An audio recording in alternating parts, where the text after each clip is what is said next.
Gentlemen, may I have your attention, please? The show starts in 10, 9, 8, 7, 6, 5, 4, 3, 2, 1. Go. The following is a world-class Bullshitters exclusive. Welcome to World Epitome of Pop Culture. I'm your host, Jeff Hicks, and with me tonight is the one, the only, the hungry. Baby, boys and girls, children of all ages, in the stem of the WWE, I've now decided to change my name to Ted Bundy, because clearly that wouldn't be a bad idea at all. Oh, dude, we're going to have fun with that in a minute because, folks, we always cover wrestling at the beginning. WWE has done something so stupid that no matter if you're a wrestling fan or not, you're going to get a laugh at the faux pas created in this time. Everyone's a literal Nazi. Well, the WWE copyrighted a Nazi. But until we get to that, up next we have the last standing Samoan, Big Rig Nick Utam. Glad to be here with you guys on this wonderful Thursday night. Oh, man, I can't wait. Epitome of pop culture, and honestly, my week begins and ends with Thursday. I give a shit about the other days, but and finally, we have Bruce Sexico, American Ramrod, Kendo Slus. I would like to extend heartfelt congratulations to friend of the show Pete for finally making it to 1,000 subscribers. Yeah, let's start the show out with a little love to each up with Queen's Place to Be reviews. Yeah. Dude, I was so happy. Like, I remember he messaged me the other day when it happened. I was just like, oh, thank God, he's fucking finally got it. But now that man is fucking monetized, and that's dangerous.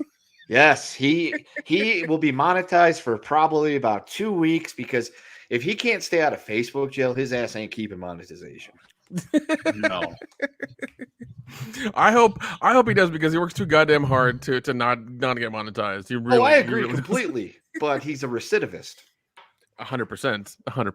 So, I mean, he couldn't keep out of Facebook jail for the beginning of the year. I think about 5 days in, he was already in it. I was like, God damn it, Pete, come on now, come on. I'm interested to see where it goes. We'll put it like that. I'll be nice.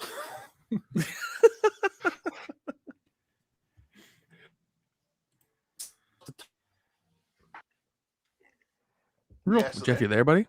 Hello? Beep boop. Did they get him? I think they got him already. The red flare, buddy. Tell me if you need me. He got Newsom again. Oh God. Man, he was talking shit about Can the you hear Matrix. The goddamn Oh, there he got is. him. Oh, thank God. Whew. It's a close one. Here, hold on. Is he still there? Probably had him. No, Well, he's folks, I think I've offended somebody. If Jeff were here right now, he'd tell you to buy Omaha steaks. He's like, I'm talking. I'm responding as if I'm not here. Oh wait, there. Yeah, we got. Yeah. we got He's that person in and out. He's in and out. here. Thick, juicy, delivered right to your door. Everybody loves Omaha steaks. Pure red meat, by the way, too. Grass-fed beef, humanely raised on the prairies of the United States. I mean, what more could you want? This cow lives its whole life gracefully, graciously, and happily until somebody shoots it in the head and turns it into steaks for you. Omaha steaks. I was going to say, thick and juicy was my name in high school. I mean, I'm sure that happens at a lot of high schools. Yeah.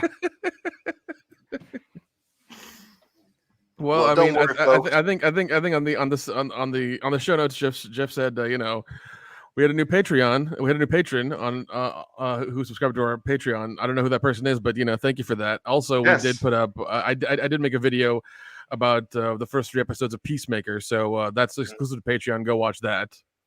Let's see what else is there. Yes. And as you can see, our lovely avatars are a preview, so to speak, of the coming Wokebusters grand masterpiece that obviously is available now for everybody to go and obviously contribute, get your early rewards in. I know new stuff is coming out every day. Jeff's really excited. We're really excited. We have a little surprise later in the show if the machines let Jeff back.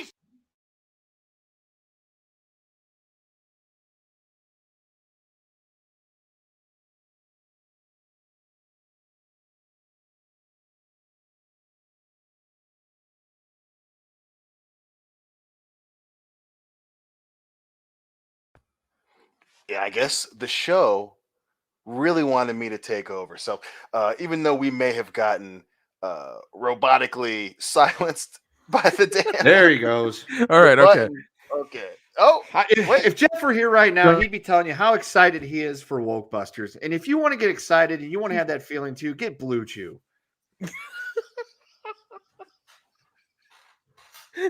All right, can you hear me, guys? Yes. You're doing okay right now. Keep being here. Maybe not. I heard you talk about all sorts of this stupid building. Like, hey, you move your place on Wi-Fi's horseshit. Well,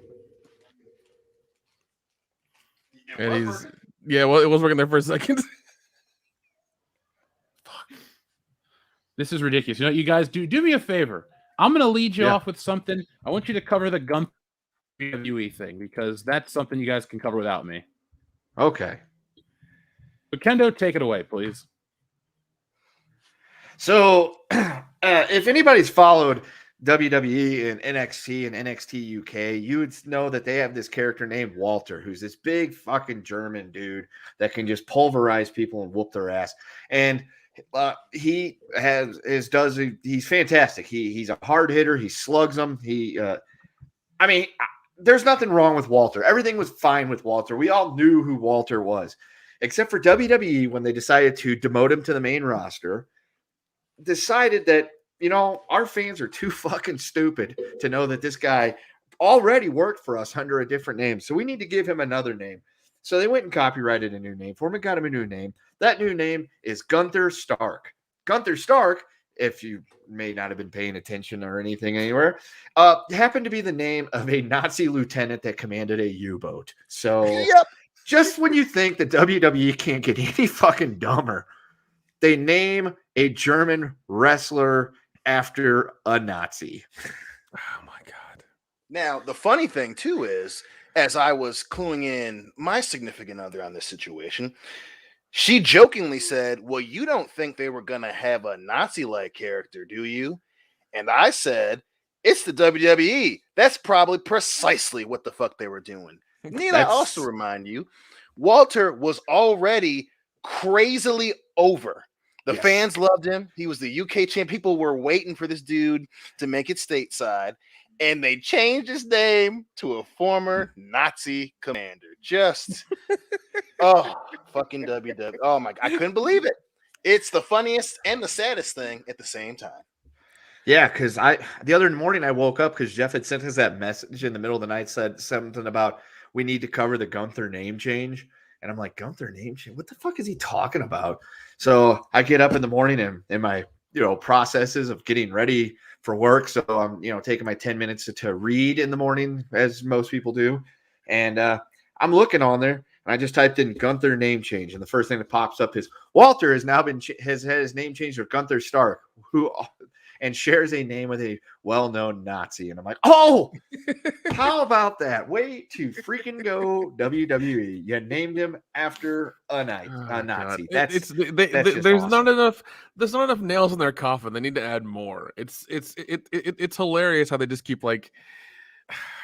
Is Vince just stumbling around in the dark now, just constantly, just in the dark, just like coming up with ideas? I think Vince still thinks it's 1942. I think he's thinking, hey, pal, to get some real heat. We got this big German fella, and we name him after a Nazi because the fucking Germans are the enemy. It's like, Vince, it's 2022. Listen, kid. No, shut up. Listen, kid. Listen, it's going to be over. It's going to be great. We're going to have him come in. He's German. You know what people think about with the German son? They think about Nazis. Oh, see, we're going to have him. He's going to be a Nazi. And then we won't say Nazi, but we'll be like, he'll be not Z. You know what I'm saying? Oh, that's good shit, son. And then he'll win a championship, and then he'll be the greatest heel that I've ever come up with. He'll be beautiful, son. That's good shit. And the best part, what is wrong? The best part, we'll have him debut at Elimination Chamber. Did you know that's what they used to call those things? Yes, Vince. Everybody knows. People have thought the name Elimination Chamber was bad. So you're telling me that the German wrestler, what is it, debuted at an Elimination Chamber? No, but Elimination Chamber probably is the next pay-per-view, and that's probably where he will be debuting. Oh he'll my come out. God. He'll probably come goose stepping out too, if anything, Dude. to the Elimination Chamber, Yep, which and is he'll being probably have held a in band. Saudi Arabia, by the way. So these jokes don't they write My themselves. God, at is this was this whole thing written by the Onion or the Babylon? Like what? Who did this? You wish, but nope. It's Nope, aging nope. Vince McMahon and Bruce Pritchard who Yes. are either incredibly fucking stupid or just really fucking stupid. Yeah, it was. Hey, let's They're take this guy that everybody knows who he is. He's Mhm. crazy popular. Yep. It would be like it's like when Hulk Hogan came back and he was calling himself Mr. America and he was wearing the mask Yeah. and you clearly knew who it fucking was. But that was a joke. You were meant to laugh and say that's really Hulk Hogan. WWE does this with all of their wrestlers that they demote to the main roster these days. They bring them up and they're crazy over, and then they change their names and they try to give them a different type of gimmick. It's like what was it? Karrion Kross was like super over in NXT. Everybody knew who he was, so they brought him up and put a fucking gimp mask on him. That'll put butts in seats. Yeah, Hey, it's like there he is. it's like He's alive. He's not even aware enough of his own product that he still has to fucking tweak it and do dumb shit to it whenever it becomes like the top show like Raw or SmackDown. It's like, Well, is he okay? Okay, now is he doing that, or do you think he's smart enough to like do this to where he wants to tank WWE and get it back from the cock? are you suggesting that Vince McMahon has a long game plan in all this? Because Okay, I'm merely suggesting that he might have like a few more brain cells than we're thinking, but it's just a thought. I'm sure I'm I feel entirely like wrong. you were giving him far too much credit. Yeah, that's what I was afraid of. I don't even know if Vince knows what day of the week it is anymore. When they wake him up and tell him it's time to write Raw, he probably is like, "What? It's fucking Sunday, pal." No, it's not, Vince. It's Monday. I mean, Why don't they just not wake him up? they could. I mean, this is the guy that's going out of his way to completely cut the legs out from underneath his son-in-law. Oh man. It's insane, man. It's fucking insane. So yeah, that's the big news this week is that we now have a Nazi wrestling in WWE. I mean, performing in WWE. Well, now he's Gunther too. We gotta make sure we say the name because if we don't say the name, all this would have been stupid. What's funny, and this is the piggyback off of a bunch of other stupid shit WWE does. They routinely take away people's last names or first names because for some reason having two names is too long or something like that. So Walter, who has one name, who Vince should like, gets brought to the main show. So they give him two names. It's like, why didn't you just call him Gunther or Stark? Yeah, Stark's not. Or you could have just left Walter. You could have just left him. You could have just done it. You Already listen. fucking over. If you wanted to cement the whole like joke, just call him Adolf. Don't use the last name. Just call him Adolf and be Just done go with it. straight for it. Be like, this is Hang into it Mangala. hard, baby. Yeah. Go Mangala, go Adolf. Like just fucking play into the joke. That's fine. That's entirely fine. But the fact that you gave him the name of a real person who's actually a piece of shit makes you kind of a piece of shit. And it's like the first Google search. Oh god damn it! Yeah. Beyond. So like, like, if if they you Google use search Google Gunther Stark, you'll at find all. the Nazi. Yeah. If they use Google at all, it would have been like, yeah, maybe we shouldn't use the old Nazi subcommander. Well, this is what happens when you keep using Ask Jeeves or Yahoo Search. Those things don't pop up real quick, so that's why. I blame Bruce Pritchard. For sure. It's his fault. It's crazy. It's fucking and he's an idiot too. I Can- can't believe that isn't they there- came up with that shit. Now, WWE is run by a board, correct, or is it by a single person? a board. It's a board, but Vince is in charge of the board. Right. He Damn takes it, I was control gonna say- of the wrestling stuff. Yeah, The I was board going to is say. probably his friends. Well, I was going to say they can always say he's like incompetent or crazy, whatever, and then have him kicked off. So Why? He'll just change their name to something like Reinhard Heydrich.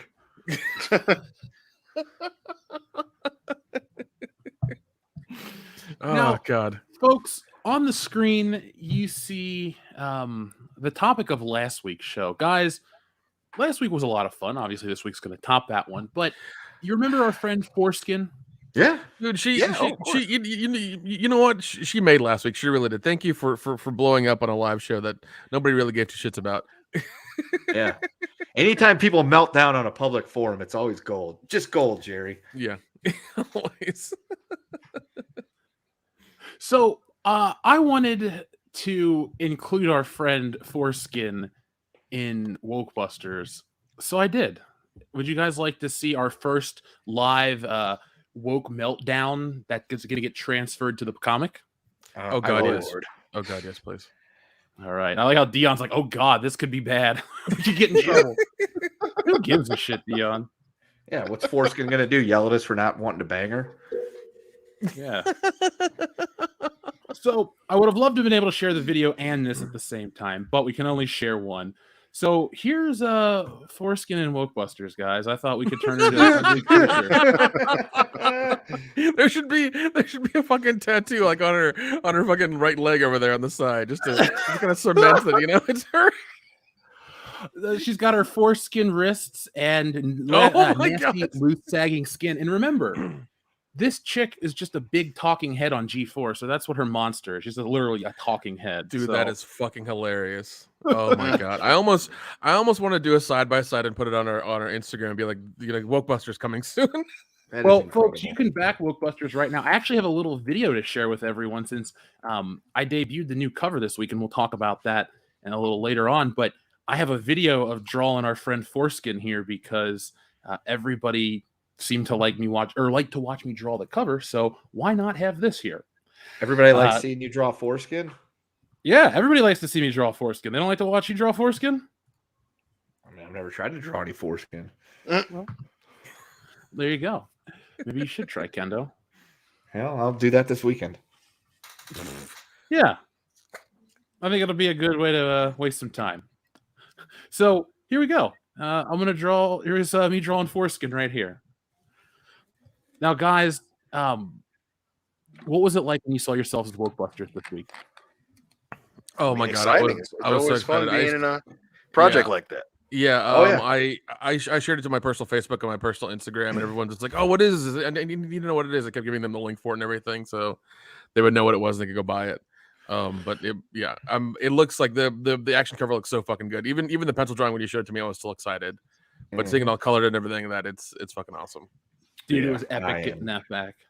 Now, the Foreskin, to get the character right, he had to emphasize the cheeks, the mouth, and the eyes. And so that's what I did right here. And so Yeah. the Wokebusters will fight our friend Foreskin, maybe. But no, folks, you can actually, when you back the campaign, we're going to make a Foreskin magnet, one of the magnets here. So yes. You've only unlocked one magnet so far. But after we get our 200th backer, we can unlock the Foreskin magnet. And I'm going to have this thing colored. And, well, if you really want to torture yourself, make sure you guys grab it. But look right here. Over here on Indiegogo, you have Wokebusters right here from us, written and drawn by me. This awesome cover was colored by the one, the only David Ocampo, who's a wonderful artist. He's awesome to work with. You should be checking out his work all the time. But folks, here's the Wokebusters action cover right here. Guys, we're ready to save society from itself. Yeah. Oh, dude, yeah, I'm ready for that. That sounds awesome. Yeah, I'm ready too. Now, folks, as you can see, we added a couple larger images. This is the Toys Were Us cover because I miss toys. And one day we'll be able to do our own toy line. But until then, we'll do some comics that remind us of toys. So if you had a real Ghostbusters toy back in the day, you probably had fun with those. I had the kind where you pressed his arms and his hair and eyes popped out. So we wanted to do something like that. So here's the Stay Woke Trigglypuff Man cover. The Stay Woke Trigglypuff Man includes patriarchy smashing action. And here are a couple pages of Wokebusters with the Stay Woke Trigglypuff Man. Oh my God. Or as I call it, the blue-haired land whale. It flaps its arms in oppression. So there we are. Yeah, And, we need to get this some people who make toys, like who make custom stuff. We need to have them make a couple of action figures of us or something. I'd be down with that. I'd love it. I mean, we look great. Yeah. I mean, In fact, if anybody knows anybody who does do that, please send us an email or send us a message on here so we can kind of, if we can at least get one of each for ourselves, that'd be great. Yes, I definitely want an action figure myself because I'm looking forward to having a couple. I want to have one on the wall and one for me to have so I can play with myself. That's what you should do, Kendo. Everyone should play with themselves. I agree. The world would be a happier place. Oh my God. Phrasing. What? So, folks, right here, this is me drawing the action cover that we're talking about right now, which features the four of us ready to take on these triggered monsters with all this woke crap that we're just going to blast. So, or excuse me, or bust, as I should say. But so good. these are fun. I'm going to have it does make me feel good too. I'm going to have a longer video of this out tomorrow. It's narrated. And it'll be, you can check it out a little closer. You can watch the actual artistic process from what is, the funniest comic coming in 2022. So be on the lookout for Wokebusters, folks. Get yourselves a copy, get a shirt, get some slime to go with it. That's another thing is on our shopwcbs.com website, we just put up, I think Jeff just put up the shirts and a poster that you guys can get too. Yeah, because look, I'm excited about this. I've already ordered my samples, so I have a copy of this shirt coming right now. But instead of waiting until this is available, if you guys want to grab yourselves a shirt, and our store is powered by spring.com, so it's great quality, and it'll come quickly. So folks, back Wokebusters right now. I'm going to drop the link again in the chat. We'll be talking about this throughout the night, but we have a ton of stuff to cover because it's WCBS and we are the epitome of pop culture. So guys, we already got WWE's faux pas out of the way. Would you like to hear about another one? Sure. Why, of course. All right, so what is your favorite candy, Nick? It is candy corn, sir. Okay, fair enough. Dion? Favorite? I think I'd have to go with classic Snickers. Kendo? Caramello. All right, good choice. Now, how do you guys feel about the old tried and true classic M&M? Oh, they're He's good. a good rapper. Man. He's from the same state as I am, and I'm proud of him. I am too. Yeah. Spaghetti, and all that other fun shit. So, guys, I have some really good news. M&M characters to be more inclusive. Are we thankful? Oh my god. How are they gonna? They've already got a brown already one though. How much? different Yeah, more I was inclusive do about they to say. need? They have a brown one. Is the yellow and red one gay now? I mean, that's the only thing Well, I here can we- think of to make it more inclusive. Well, here we go. The Mars Candy Company has promised to make the animated M&M's candy characters more inclusive, in one case by dumping its green sexy girl character and giving her a replacement of a more nuanced personality. Until now, the green M&M's character was I portrayed swear as to a God. sexy female with a sultry Oh, voice God. and white go-go boots. But that portrayal is no more, the company said in its announcement. On Thursday, the candy company said it intended to better honor its global commitment to creating a world where everyone feels they belong and society is inclusive, with the changes to its advertising characters for a more dynamic, progressive world. M&M's branding will also reflect an updated tone of voice that is more inclusive, welcoming, and unifying, while remaining rooted in our signature jester, wit, and humor. Mars added that it's hoping to improve its sense of belonging for 10 million people around the world by 2025. You said inclusive so many times in that statement. Where's the bleach? I want to drink it right the fuck now. If they tired of really it. wanted to stay that way, they could just bring back the light brown M&M. Well, Kendo, I'm glad you brought up the light brown or brown M&M, because the brown M&M is also getting a makeover, with her new slogan stating, "Not bossy, just the boss." Also, in a tweet, Mars even hinted that the two female M&Ms are intimate. What? So the brown M&M is now They actually hint at it, sassy, or but did not whoever wrote that article sassy. just say that? and is a lesbian with the green M&M. Well, Dion, They're M&Ms. How can they be intimate with each other? I mean, I get it. They're in the bag. They're all like laying on top of each other. One might cop a feel. You don't know that because you're not in the bag. But they're fucking M&Ms. Yeah, they're really making you feel like the M&Ms are like, you know, they're really like this when they're in the bag, and it's just like they're just fucking candy. These are animated characters. Why are they going further on this? Like, this is so fucking weird. Why don't we go a step further? Why don't we get the California raisins back and, you know, make one transgender? And no. Here's what you do. Make one a grape. There you go. Make one a grape. Be done with it. Yeah, you can have one as a green grape. You could have a purple grape, a red grape, pink grape. You could have all sorts of grapes, and then the brown raisins. Yeah, there you go. Exactly. So there you go, Dion. You said, is it implied? Here's the tweet from M&M themselves. It's rare that Mrs. Brown and I get to spend time together without some colorful characters barging in the screen. Oh my god. There you go. Man, okay. Like, all right. Yeah. Mars Candy Company, you're trying too hard. It's trying too hard. Okay, you need to fucking quit. Yeah, It's just like the cardinal rule should be don't make it weird. And they're making it weird. Like, why? Just why? This is almost as bad as last year when Skittles took all the M&Ms or all the colors out and just made them all white. And that was like supposed to be like something. It was like I remember in the protest against whatever it was, they took away the colors and they just made them all white. And it's like, wait. So to protest injustice, you made Skittles whites only? Great. That's about as well thought out as something WWE would do. Yeah. Oh, God. I'm excited to use the water fountain. Or not. It's not the same one I'm using. Here's over Yeah, there. it should never be that way. Oh, You look dirty. Skittles did this to me. I'm fed up with this world. oh my God. So like, guys. Well, also like all of this woke crap is like been around for a while now, and now, just right now, Mars Candy Company is like, you know what, we need to get on this right now because the kids are talking about it, and they're all on their Facebooks and all in their Instagrams and emailing each other and things like that, and we need to get on this whole thing. It's like you are way fucking removed from all of this shit, and I don't know why a candy company needs to dive into this. It's fucking weird. Yeah, man. Crimson Fang says, world-class bullshitters, we need our heroes now more than ever. Yes, you do. We That is are why the Wokebusters are here to save you from this shit. Yeah, man. That's what we're here to do. Like, realistically, the world we live in is so wrought with this shit. It's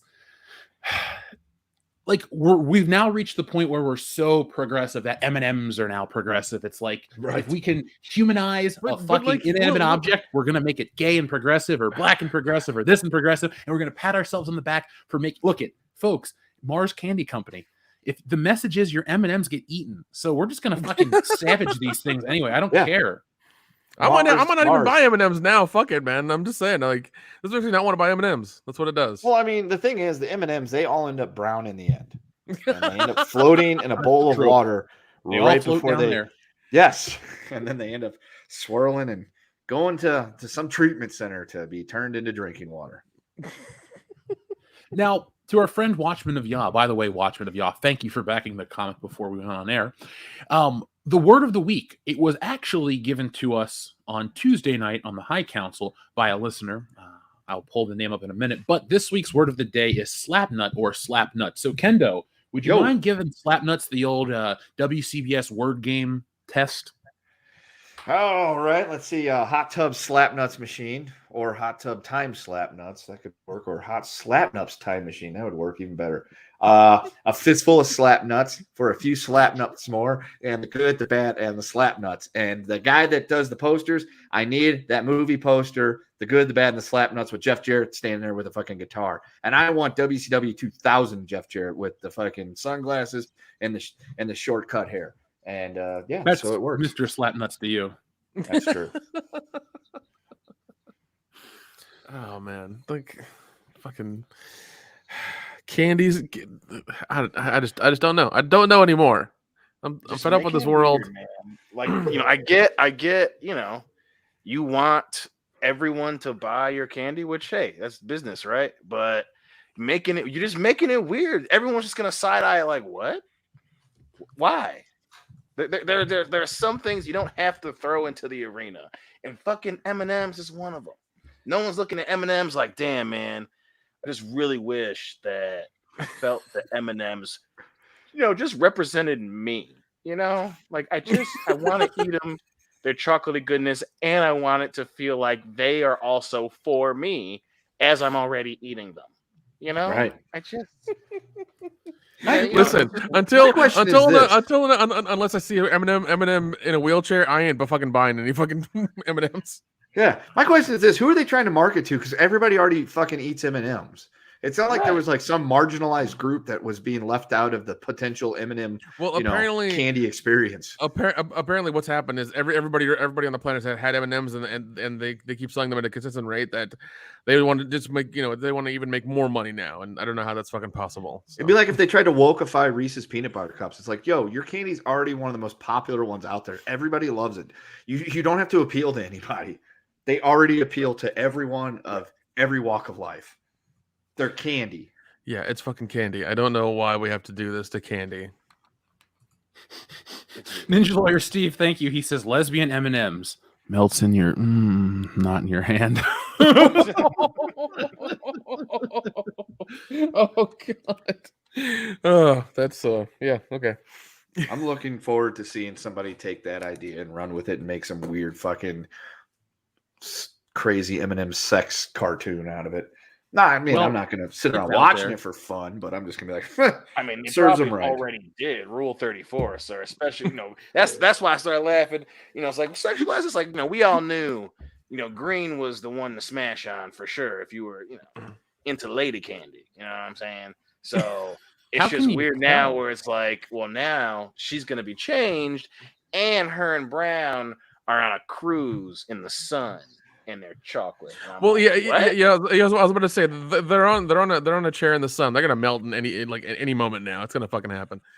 Listen, yeah, man. And you checked out Rule 34. There's probably plenty of some green and brown M&M action on there already. That's an established brand in some circles. Actually, somebody should do that. Somebody should really do that. Take the picture of them in the sun on that bench and have them melted like 5 minutes later. Just do that. Mm-hmm. That'd be funny. Now there's truly one. Then a dog comes by and licks him up. And then that dog dies too. Yeah. And then that dog dies. Yeah. The dog dies because you're not supposed to see chocolate. And then the circle of life plays from The Lion King. Yeah. And then our logo appears. That's a commercial for our show. and then after our logo, you have the shooting star says, "The more you know." Yeah. Oh, I love that button. I'll bring it back to the show one of these weeks. Now, guys, you want to talk about...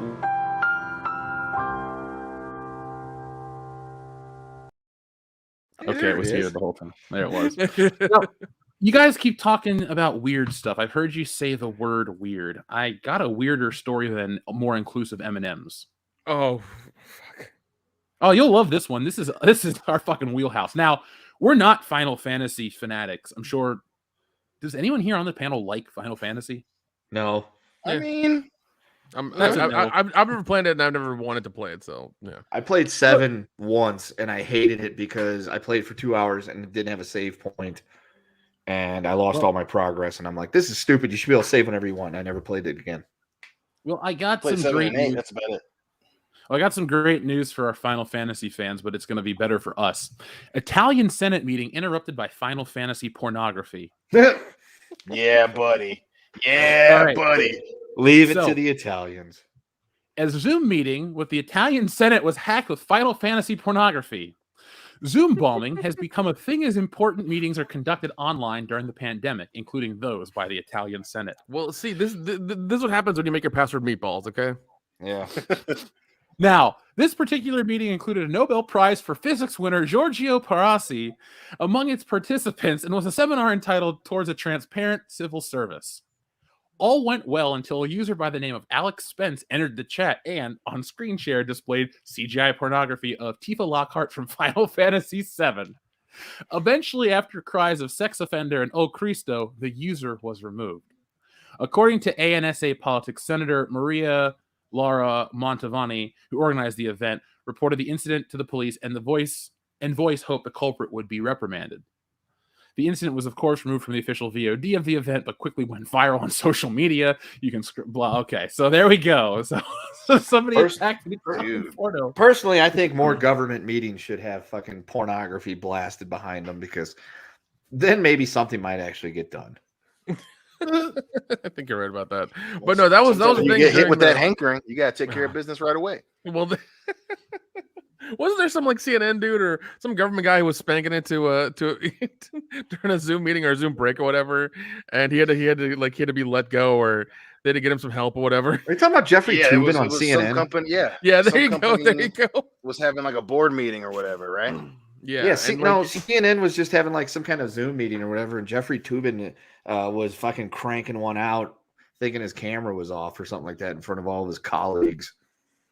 Dude, I love how, because of the pandemic, everybody had to quickly learn how to learn how to use Zoom and operate Zoom like very quickly.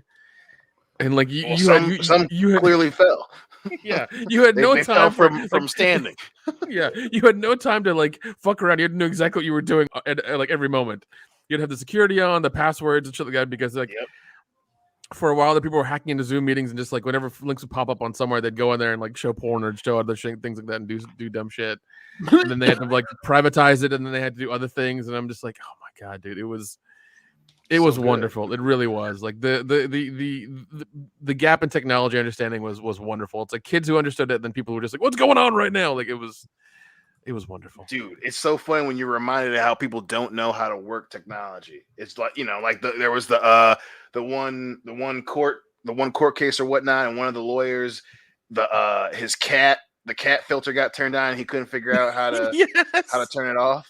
And he's just like, just so you guys know, I'm not a cat. It's like, yeah, we know you're not a cat, Dave.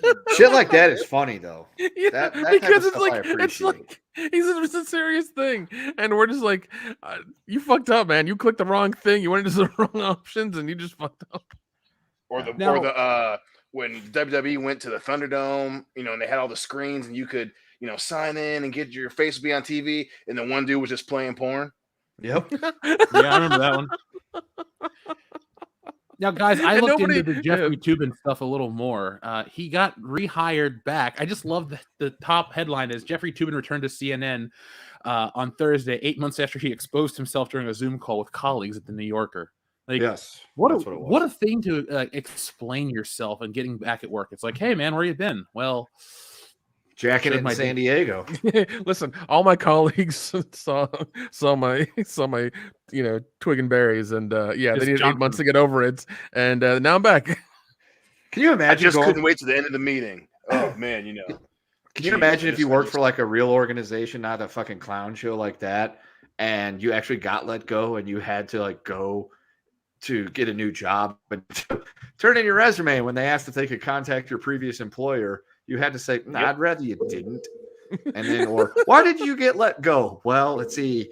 I was letting one go, and well, I didn't know my camera was on. It was a big misunderstanding. I was coming, and then I had to go. Yeah. Yep. I couldn't wait. Guys, she was wearing that V-neck. I couldn't fight it. Yeah. Carol and I think I might have found just gorgeous. Something even weirder than Jeffrey Toobin jerking it and whatever else we were covering a second ago. When you guys think of beauty products, skincare products, what are some of the things you think of? I know we're guys, we don't really use them. Maybe it's Maybelline. All right, maybe it's Maybelline. Nick, you got one? Jergens? I don't know. Yeah, Maybelline. That's the only thing I can think of right now. Well, have you ever thought of the name Oscar Mayer for beauty products? I'm sorry, what? Yeah. No. You know what? It's funny. It's funny you bring that up because I remember hearing years ago, like in high school and things like that, where people would say, "Oh, if you put bologna on cars, it'll like take paint off." So, why would you put that on your face? Now, hold on. Oscar Mayer's bologna-inspired face mask sold out in less than a day after its release on Amazon. Kraft blamed the shortage on unexpectedly high demand. Yeah. Now, the product being sold isn't actually a slimy piece of meat. Rather, they partnered with Soul Mamas, a Korean skincare company, to create a hydrating and restoring hydrogel mask that promotes skin elasticity, improves hydration, and moisture retention. Well, I'm comforted to know that they weren't selling you bologna to put on your face. So that's But still, it looks like fucking bologna on your face. It looks like bologna. That's pretty genius. That's pretty genius. That's actually kind of funny. Way to go, Oscar. Delicious, Dion. This looks like something. Oh, there he is. There he is. There he is. Oh, jeez. Yeah, I mean, like it's next thing you know, Oscar Mayer's gonna make vibrators. Yeah, Or condoms. shaped like a hot dog. Why not? Throw some bologna on your cockum and go stick it in somewhere nice. Yeah, they can make those flavored condoms too. It's like, one's like the cotto salami, the other one's bologna. Oh yeah. The other one could be like, olive loaf. Put some meat on your meat. Yeah. The missus will love it. Oh man. Sure. So let's move away from this stupid meat mask. It's kind of weird. It is very Buffalo Bill inspired. Now, Nick, you're the horror guy on the channel. We've discussed many a horror film in great detail here on World Class Bullshitters, and when the new one drops, we tend to cover it. Scream 5 is now out. Have you had a chance to see it? And if so, what did you think? No, I'm not. I'm kind of sticking to my guns, not watching any horror remakes or redos or anything like that come out recently because I just can't anymore. I really can't. And the fact that this is a requel or whatever the hell they're calling it is just beyond me. Now, I've had friends who have told me it's good, who will watch the other ones and say it's good as well, but I'm just like, I can't give it any money. And like I love how they gave it so much faith that they released it in like the middle of January. That means that means they really believe in the movie a lot. Well, it was the film that dethroned Spider-Man, and that makes me laugh because word on the street is Sony pushed back Morbius because they were afraid that the box office from Spider-Man would be so strong that Morbius needed, more time so it wouldn't get steamrolled. Fair enough. I mean, that makes sense, but who would have thought that Nev Campbell would have a wonderful sequel? Well, I mean, okay, yeah, but it didn't make that much fucking money. Even though it was on, an extended weekend, it didn't do it didn't do like ridiculous. It didn't like, crack $1 billion, some shit like that. Right. Let's see. What is it? Where is it? Jamie Kennedy talked about it on his channel. I haven't watched it yet, but I guess he was at the premiere and everything. So I was kind of interested to see what he thought about it. But yeah, man, I mean, I really haven't heard shit about it either. So okay, domestic only box office. thing I've heard about it is that it's essentially the Scream equivalent to The Last Jedi. Oh, yeah, that makes me not want to watch it. Let's see. The production budget is $24 million. The domestic box office for the weekend was $37.4 million. So, yeah, like I'm sure now that everything's slowed down and people don't have time for the theaters right now, they're not going to go watch Spider-Man as much as they would have been. I understand that, but like to have this be like the thing, it's like, oh, Scream dethroned Spider-Man. It's like, calm down. Yeah, they got to build themselves up somehow, man. Even on the website, the numbers, we can estimate Scream breaks 30 million on debut as Spider-Man cruises to 700 million total. So, yeah, and I mean, like that's fine. I mean, Spider-Man has had its run; it's good, but it's still fucking Spider-Man. It's still like cracked $1 billion in like what, less than a month? Yeah. Yeah, so I mean, Scream will probably won't even crack 60 million domestically. I think I'll take Spider-Man's box office over Scream's, if you're listening. Yeah, definitely. Well, because I mean, like, $24 million for the production budget. They have to do what 1.5 times? What's the thing now? Is it 1.5 times or 2.5 times? 2.5 now, right? Oh shit, 2.5. Okay, so. Now, guys, real quick, while we were on air, we just got a new patron. Our friend Corey joined us. So, Corey, if you're listening, thank you for joining us over on Patreon. You're going to hopefully enjoy all the stuff we put up this week. And like I said, Nick has reviewed Peacemaker. That's at the video tier right now, but you can watch Nick review that. And I checked it out. Nick, I'm glad you did because I kind of like Peacemaker. I don't like John Cena, but I think the show is funny. Yeah, I'm once again, John Cena's, shilling for China and James Gunn being fucking James Gunn, as we've known before. It's a pretty funny show. It really is. I watched all 3 episodes and I was like, this is pretty damn funny. Full review on Patreon. Go check it out. But yeah, I just did the calculations and it is 60 even for 2.5 times 24. So they have to make 60 or do better than it to make their money back, which we'll see. We'll see how it does. Now, speaking of hey, I did not know that StreamYard offers this. Did you guys know that they now have background music for streams? I was unaware of that. Yeah, I'm not getting into this tonight, but I do want to get into what the audience interested in. So, Kendo, pick a number between 1 and 64. 42. 42. Where we got that at?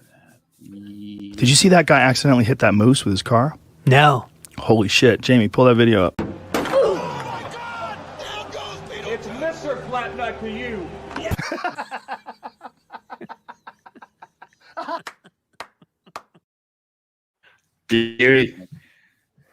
Now, our first super chat of the night comes from our friend Primer, who says, "Hail WCBS, word of the day is FUPA, party boob for life." Now, Primer, I like the word FUPA as our word of the day, but on the High Council, the Hunky Chunky Funky Monkey, on Good Morning Pop Culture, the Hunky Chunky Funky Monkey sent in a super chat that said Thursday's word of the day is slap nuts. So I guess you guys got to catch Good Morning Pop Culture to sometimes preemptively pick the word of the day. And luckily, there's another episode coming at you tomorrow morning. So we're going to be, again, live in the morning for Good Morning Pop Culture. I received a lot of private messages of people telling me, hey, it was great to have your show back. It was nice to listen. So, hey, gave it to you on Monday. I'm going to bring it back on Friday. So this is all in promotion of Wokebusters. So, folks, if you like Good Morning Pop Culture, make sure you're checking it out. And if you like what we do, find a way to support the channel. There's all kinds of fun ways. If comics aren't for you, we got shirts and everything else in between. So Zario Japan, thank you very much, says, I stand behind Alec Baldwin. It's safer that way. You don't want to go getting sued. Yeah. Alec Baldwin, you're the least happy guy on the planet right now. You were having a rough couple of months. No, That's all longer you're than that. Longer than that, dude. This started in October. Jesus, it's been that long Yeah, already? yeah, exactly. Yeah, this started in fucking October. Man, fucking time goes by like a bullet, man. It really does. Yeah, if you're not careful, it'll hit you. Yeah. It's like Hey, one day another you're time sitting there, all of a sudden, RoboCop had boom, used you're it. off like a shot, and before you know it, it's months God. later. So, oh, good. I don't care about that. Our friend, though, I care about this. Exiled Martyr 96 says, 1, DC Comics is going to kill the Justice League in order to introduce new characters, and by new, I mean woke. Have you guys heard about this one? We'll talk about this a little later, but yeah, they're changing them up. Well, I mean, for, you'd think DC would be, and I understand they tried to copy Marvel when they were like, doing their universe and stuff like that. You think they would learn from trying to do that and failing and being like, oh, we shouldn't make our stuff woke. We should go darker and make everything R-rated. By darker, I mean tone wise, not visually darker. I'm about to say, I was like, you mean get some more brothers in there and go. Listen. I'm always I'm always Alabama down, brothers in the movie. well, I'm always down for the brothers. I love those movies. They're a good time, but also like tonally dark is what I mean. Like that. Not like the new Batman where like I can't see what the fuck's going on. That kind of shit. Well, dude, after we read a couple super chats, I got some great Batman news for you. So, All right. you'll be on the edge of your seat. I know it's big though. It's really big. How big? As big as Lena Dunham. Oh. Now, up next, we also have Tim Pool got swatted again. I did not know about that's rough, that. man. That's rough. Yeah, I subscribe to Tim Pool channel. I like what he does, so it sucks. I don't condone any kind of swatting. It's bullshit, just across the board. No, it is, man. It is. That stuff's not fun and it's not safe. I mean, there's been a lot of Didn't bullshit somebody happening. die? With that. Yeah, somebody did. Yeah. Somebody did. A couple years ago, yep. You don't, folks. Like, if you don't like what somebody says on the internet, just get over it. Like, don't go. Wait, I have a question. Yeah. So he got swatted once before, and they're saying he got swatted again. At what point do the police, when they hear this coming in, notice that it's the same address that they had to go to the last time, and it was nothing? I don't know. I mean, That's a really good question, and the police should answer that. yeah, you would think that they'd be like, "Oh, wait a second, no, you ain't getting us again. We shot the wrong guy a week ago. This ain't happening again. Oh no." Well, yeah. I mean, they can't procedurally. They can't, at least not respond. Because then it'd be the one time someone says something and then they don't respond, and then it's the one time it is some crazy motherfucker shooting up a building. But Okay, well then they respond, but they say, "Okay, we are not weapons free. No matter what you do, keep them down." yeah, I mean, yeah. That you would think that they'd at least be like, let's send a car just to check it out, as opposed to rolling in there. But yeah, I mean, they're in a lose-lose. They get a call, and in their mind it's, hey, it's real. We gotta at least show up. So yeah. But I know the kid that the one kid that swatted some dude, that he didn't like, and the kid ended up getting killed. They found his ass. So Shit. People. And obviously they do it because they think they're not going to get caught, right? It's anonymity, and they're safe behind their computer screen. But you push far and hard enough, they will put serious effort into finding your ass. Yeah, it's not really difficult to find a phone number these days. Like, it really isn't. Exiled Murder also says Falcon will be Captain America in the comics again. Yep, not gonna buy those. Okay, cool. I don't read comics, so it's fine. I mean, I'll read old ones, but not new shit. Oh, you should be reading Wokebusters. No matter if you read comics or not, it's the book for you. Well, as soon as it's done, I will read it, and I will enjoy all of it. Yeah, well, you read Stealing Solo. You liked that one, so Yeah, maybe you just like good comics. That's all. Yeah, I have good taste. That's all it is. Also, an Italian government Zoom meeting was interrupted by porn. We did read that one. Yeah. Power Girl is now a black woman. What? Really? Like, did they keep her most important features though? Probably not. No. Yeah, probably not. They've been, people been bitching about that for fucking years already, and then like making her black now. It's like if it's an alternate universe, sure, but if you're fucking if it's changing the main line, it's like, come on, guys. Is it the Tanya Spears version that's like from years ago? Because like we can't really get mad at something that came out in 2014, but if they're like talking about something else that just happened, where is that? Let's see. Yeah, I wonder, man. I didn't hear anything about it, so. But well, the reason you didn't hear anything about it because nobody really cared, and they didn't pass the story along, and like as soon as I saw it, they're just like, "Oh, on to the next story." Just don't care anymore. That's all it is. Yeah. And also, please listen to Zombified by Falling in Reverse. It's a metal song that fights against cancel culture. All right, Zombified by Falling in Reverse. There you guys go. It's an anti-cancel culture song. Nice. Now, SH Rebels 08 says, I'll take a 69 and a Joe Rogan slap nuts, please. Sure, man. But since you're asking for a number 69, let's actually give you the 69 button. I think it's here somewhere, right? Oh, yeah. Excellent! And also, you asked for another slap nut. So here you go. Kendo, I'm glad you got it, and now you get it again. Did you see that guy accidentally hit that moose with his car? No. Holy shit. Jamie, pull that video up. Oh my God! It's Mr. Flatnut to you.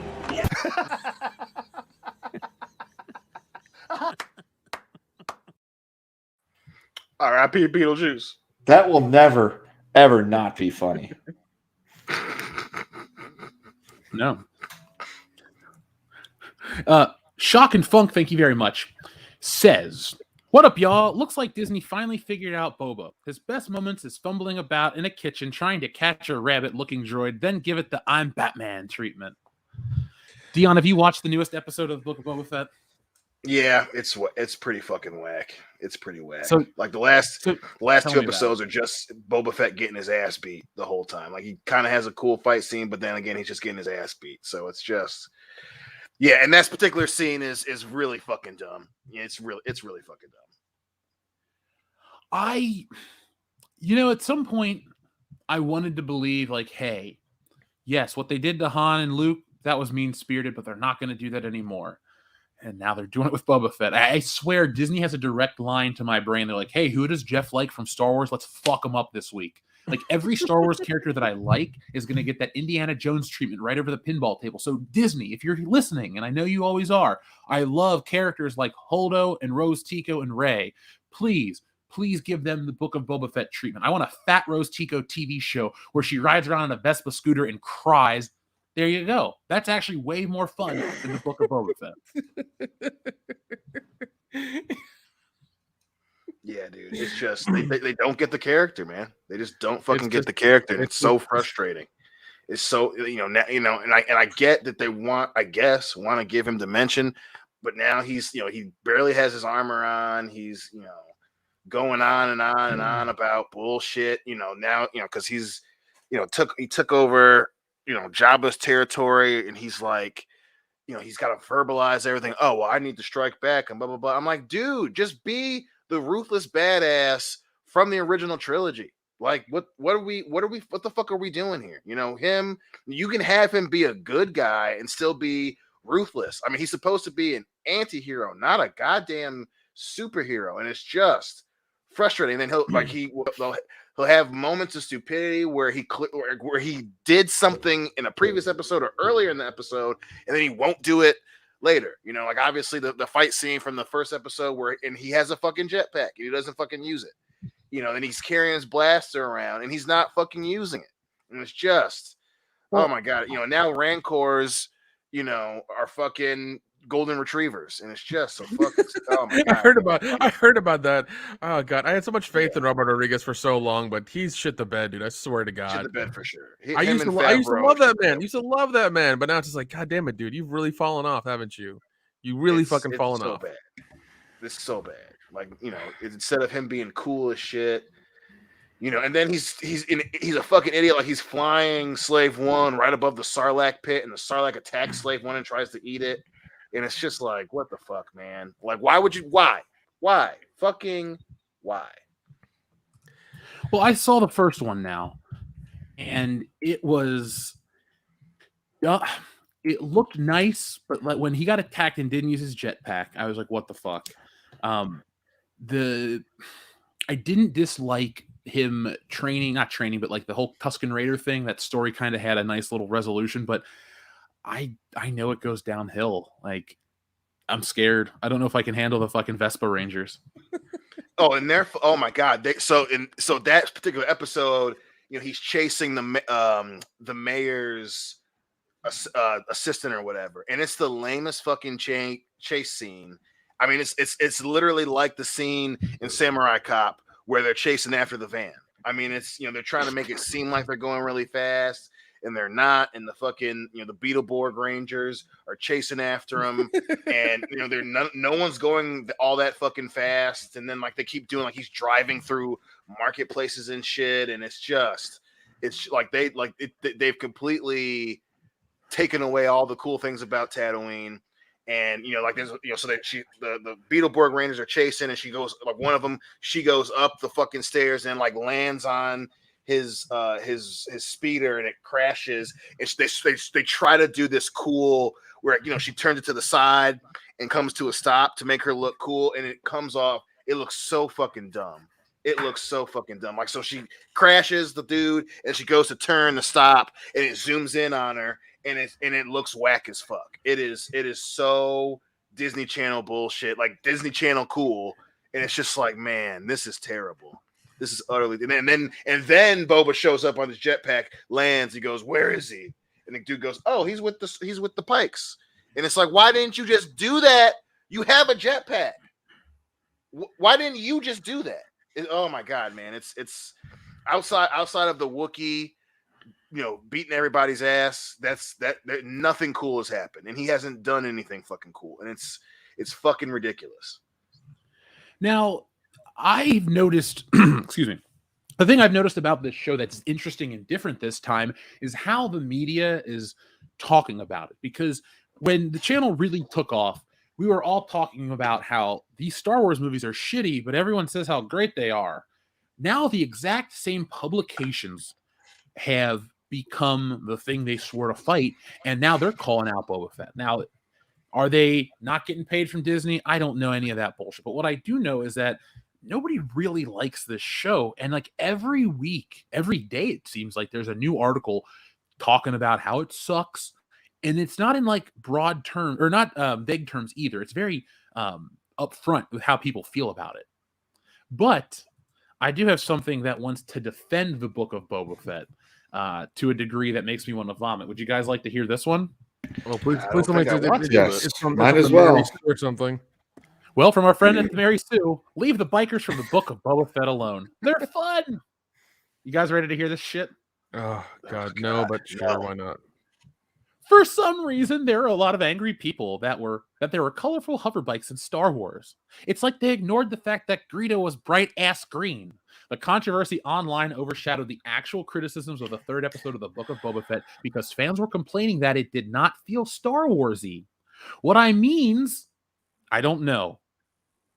That was a weird thing. Anyway, she says, I guess it means not wearing a bra in space because it'll strangle you. I'm trying to convey that there's nothing Star Warsy is what you make of it. Han Solo walked around dressed like a sorority girl with a fluffy dog man. There aren't rules. All right, bitch, hold on a second. Wait, what the joke? The fucking joke is that the sorority girls dress up like Han Solo. You know what? This is why I like people like this, because they fucking suck. But let's look up 1970s sorority and see how close they look like the Han Solo, you know? Well, even then, that's in the fucking 70s where everybody was wearing vests and fucking pants like that anyway. So Different time. yeah, different time. Your context is weird for that. Also, you're mad because some kids were on hover bikes in a show that is supposed to be about Boba Fett and it didn't make sense, and you're mad because people are mad at it. That doesn't. Clearly, you're not a fan. You're just somebody yelling into the void who got hired to write an article about this, so we can read it and give you guys clickbait. That's all it's for. Well, what I love about the Mary Sue too is that they'll write something, and in an attempt to sound intelligent, prove that they didn't watch it. So she's trying to make he dressed like sorority girl, and it's like that's not the joke, dumbass. Like, so she so doesn't watch Star Wars that she's trying to make fun of something, not realizing the point of the meme in the first place.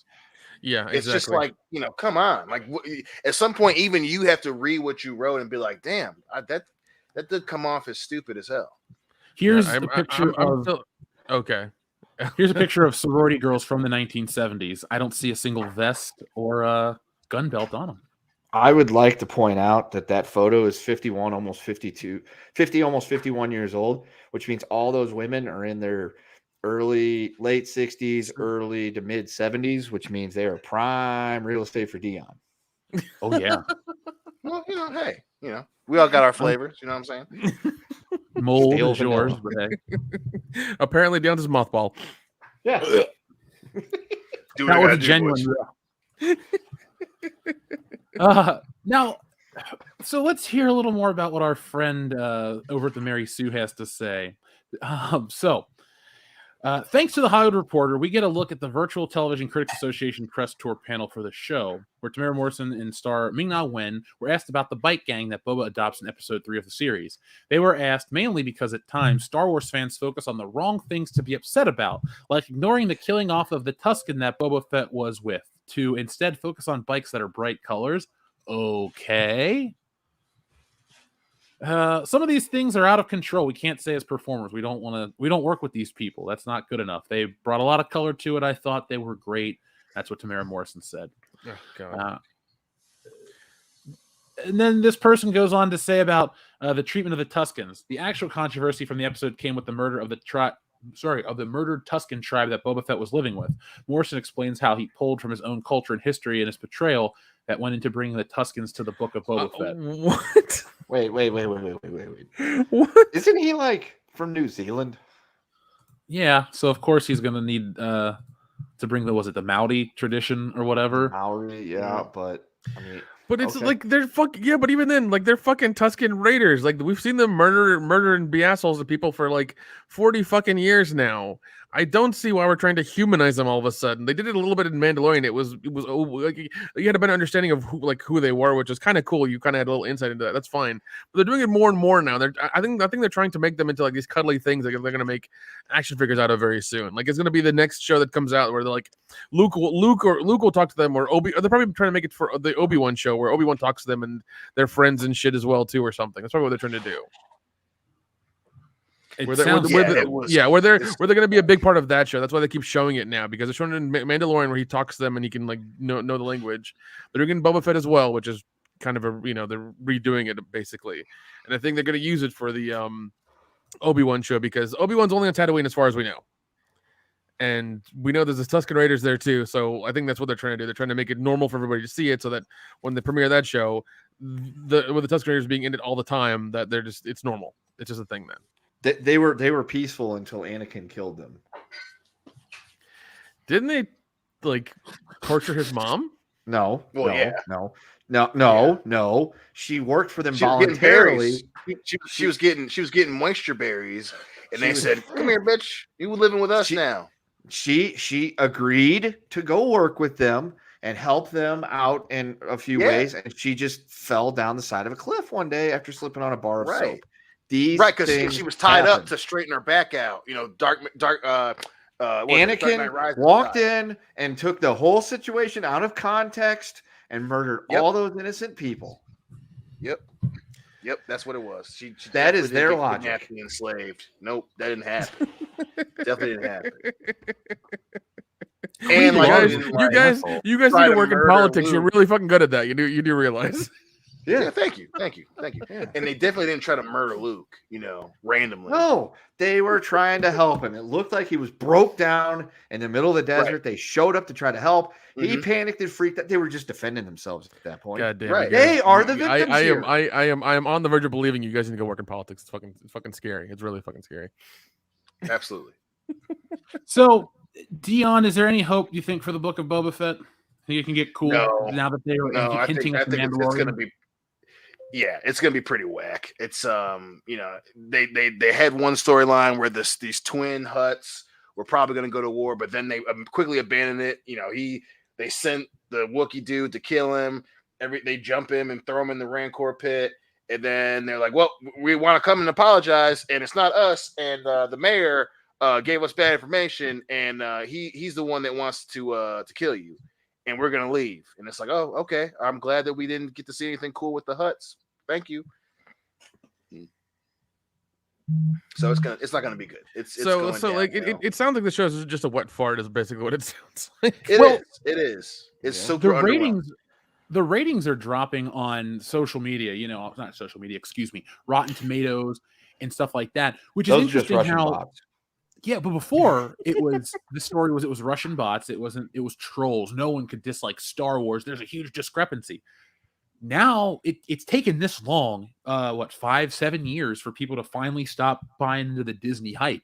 So 7 years in, actually 10 years into their investment, we've reached the point where it's stagnant, like beyond stagnant.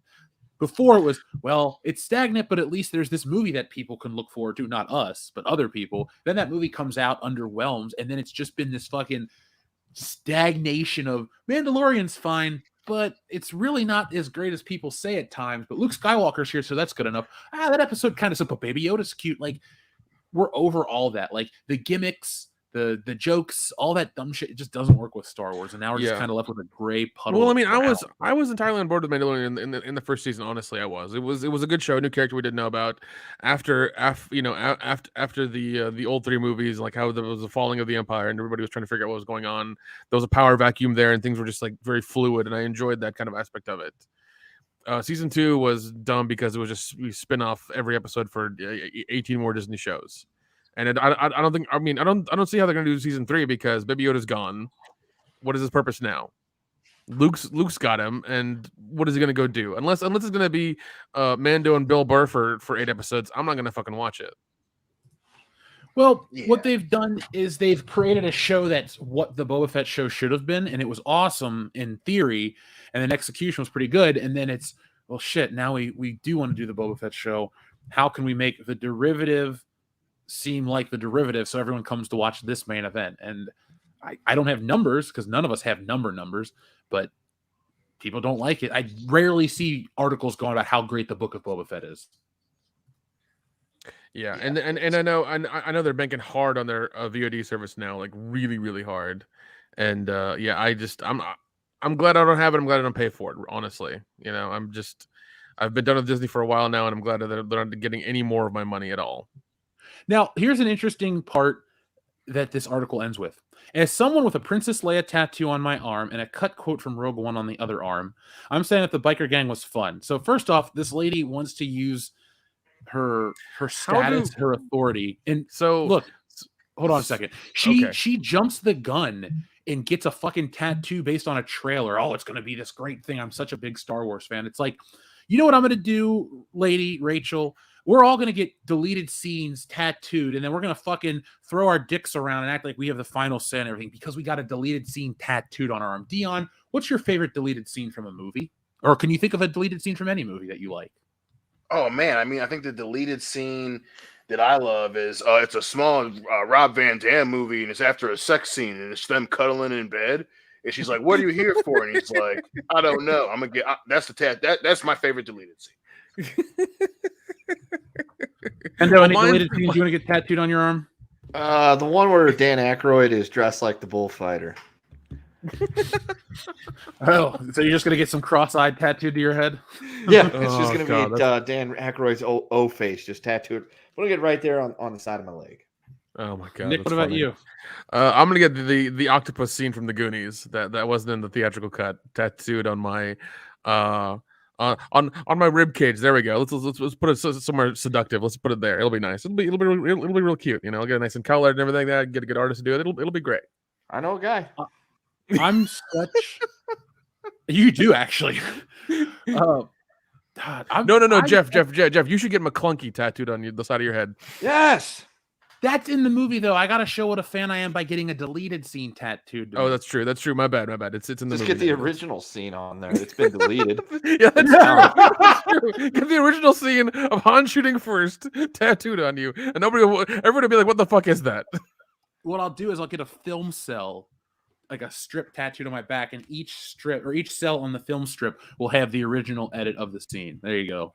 That's how lame I'll be. we need the IMAX film strip on your back. I should just get in full fucking color. I don't think I can survive that level of ink in my skin. Oh god, no! It's not the ink. It's just the time it's going to take to do that. That's the problem. It's just going to take like weeks and weeks and weeks to do it.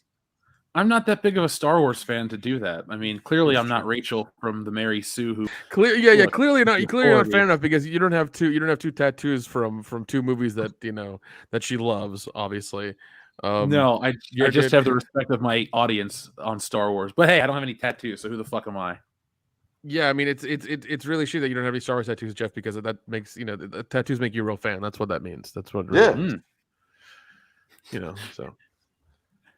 So, SA Troubles 08 says, "I'll take a Joe Rogan high as fuck and a Buffalo Jeff, please." Maybe I should just come to Dion's house and read that. Imagine if you gave a white supremacist 5 MEO DMT, and then as the first one, as they're exhaling, Yeah. What a rush!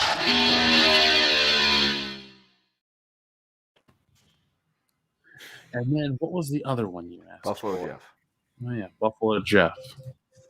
I deleted half of those Buffalo Jeff buttons off here. There's only a few left. Why would you do that? For this? All right, man, jerk somebody else off. This is bullshit. See, look, if there was a Buffalo Jeff button, we wouldn't have time for this. Oh, Bob, say it!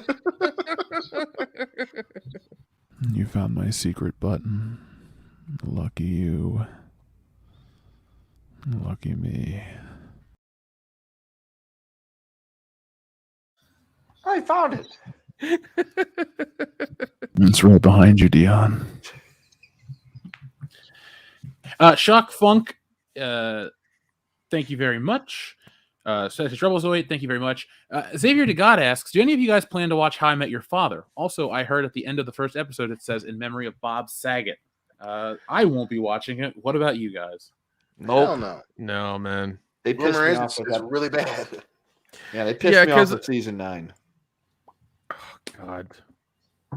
Well, no, not just that. What is it? Hillary Duff is in it or whatever. She's the main chick now. And it's not even following the original cast or whatever. It's fucking weird. They're basically just like switching the names around and being like, oh, we're just going to call it How I Met Your Father now. It's going to be about a female, and we're just going to milk that for another 9 seasons. It's like, no, nobody cares. Sorry.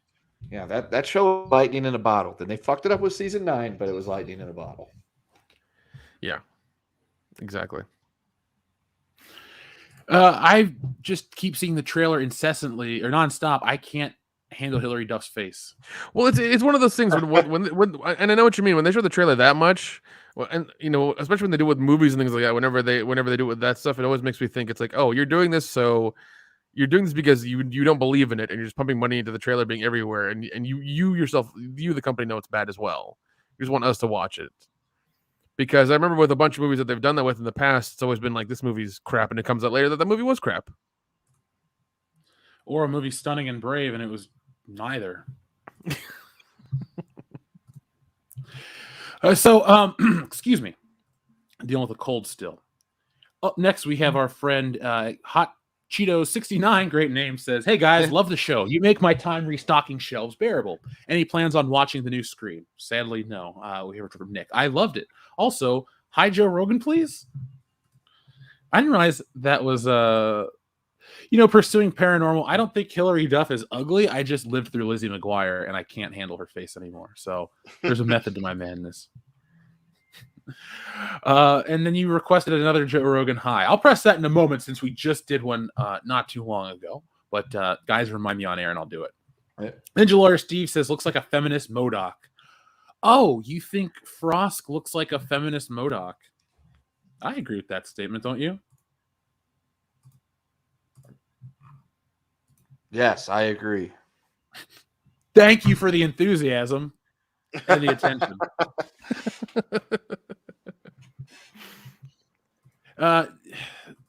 Up next, we also have our friend, where are we at? Ninja Lawyer Steve, thank you. Primer says, where are the M&Ms for people who are colorblind? Too bad. You can't see the red ones, asshole. Yeah, you can't tell the part between the red go and the green. back. Big deal. Yeah, go back to when the Skittles went all white. There you go. You're welcome. But, if you really want to be progressive in this society like me, you don't see color because you're always colorblind. How do you drive, sir? Carefully, very carefully. I see if the other cars are stopping, and when they stop, I stop. If they're not stopping, I'm not stopping. I just watch for movement. I'm like, let's see. Oh, that car's not moving as fast as it was. I better slow down. Gunnar, thank you very much. The white Skittles remind me of a Norwegian bank trying to advertise for female investing. They made an ad with only male dancers. Accidentally based. Jeez. I would be pissed off if I'm trying to learn about banking and there's just going to be a naked body on my screen. I don't want to see some dude when I'm trying to learn about investing in stocks. Come on. No. You better. You want to see tits and money. That's what you want to see. Yeah. It's all we want to see is tits and money. Yeah. Do you want to know how you can make a lot of money? You want to know how you get to see more of these tits? Follow my investment advice. That's what you want. That's what you want. Well, remember when years ago Hardee's had that commercial where the hot girl would like wash a car and eat a burger? Remember that shit?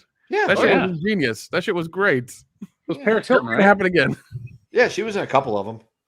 Yeah, never gonna happen I again. just love the old Dr. Pepper ones where it was Dr. Pepper is not for women, and it was just the funniest fucking thing in the world. I'm like, whose idea was that? And I'm glad that they made it because that is hilariously stupid.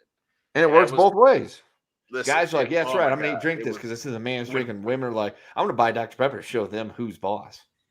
Yeah, I love it. It's so damn funny when they just fuck up stuff like that. So, speaking of fucking up, you guys heard of this movie, The Aristocats? Yes. The animated movie? Yeah, I saw that in theaters when I was a kid. Well, I have good news. You can go see it in theaters again because Disney is going to have a live action version.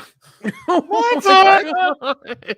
Why? Wait, no. So you mean like a live action CG version of it, or are we getting like Cats the musical, but like with people in costumes, but it's going to be? I want to see the butthole cut of Cats. Well, if you want to see that, just come to our apartment, Dion. That's every day. Ship pancake. Real cat butthole. Now, sources tell Deadline that an adaptation of The Aristocats is in early development with the studio's live-action team.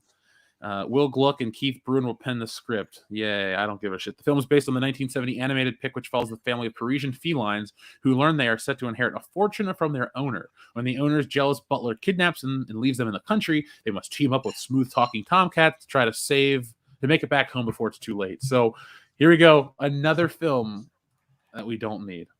Right. Just fucking re-release it in theaters.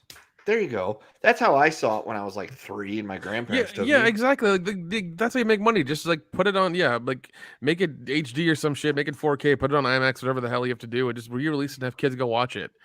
Just do that instead of having to pen the script, think about how to do it live action, and spend all this money on it. Just fucking re-release it. Why is you own it already? Yeah, it did Disney bump their head? What happened? It. They're coming up with the dumbest shit now. It's like live action Lion King, but CG, but live action. No, that's not how this works. It literally costs you nothing to put that movie back out because you already own it. All the work's been done. All the checks have been cashed. You have to pay no one.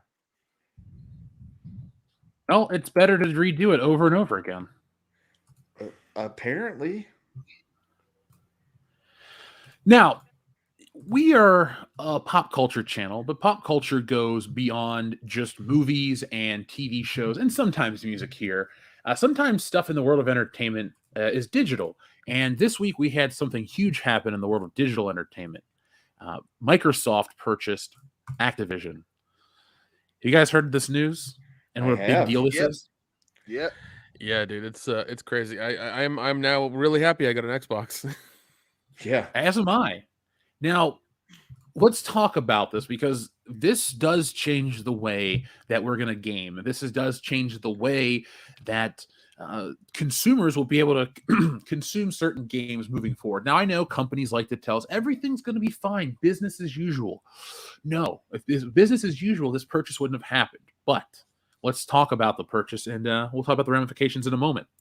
So Microsoft plans to buy the powerhouse but troubled video game company Activision Blizzard for nearly $70 billion, the biggest deal ever, and one that places major bets that people will be spending more and more time in the digital world. Now, guys, let's compare that to what Disney spent on Star Wars. It's a drop in the bucket. Star Wars is only valued at that. Games, these IPs, Call of Duty, this is where the real money is. Yep. The blockbuster acquisition announced on Tuesday would catapult the company's leading spot in the $175 billion gaming industry. Now, the industry is driven on big franchises. Activision makes some of the most popular titles, including Call of Duty, Candy Crush, yet the company has been embroiled in some bullshit as of late. So when Microsoft goes through and eventually gets this deal finalized, Microsoft is going to have access to some of the biggest games out there, like Call of Duty, Tony Hawk. Are you worried about this at all? I mean, yeah, I'm worried about Microsoft having more properties for sure. Especially with they're not making the greatest of decisions, but I'm definitely not particularly losing any sleep.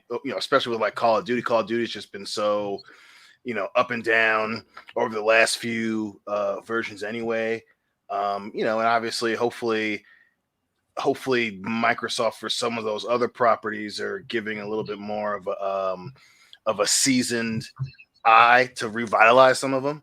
But yeah, I mean, anytime you have an already super big company buying up smaller ones, I'm not the biggest fan of it. But I mean, we'll see, man. We'll fucking see. Like I said, I'm interested enough to see what happens, but yeah, I'm not gonna assume that Microsoft knows everything that they're fucking doing. I think they know what they're doing. Is it a good thing? Is what the concern is. Right. I mean, that's yeah. Well, with any merger to television, video games, whatever, there's always going to be something that they have to look at the books again and then take out and reduce the money that they put into like the most expensive stuff. So that means that they're going to start cutting out things that they see aren't making money or aren't giving them what they want. So some of your favorite stuff that maybe may not be that popular may get cut and just not be continued or not be supported after a while or something like that. So we'll see. I'm sure Call of Duty will get a revamp for sure. Hopefully, I'm with Dion. Hopefully they do something about it and make it fun again, because it's just kind of been the same old thing over and over. Yeah.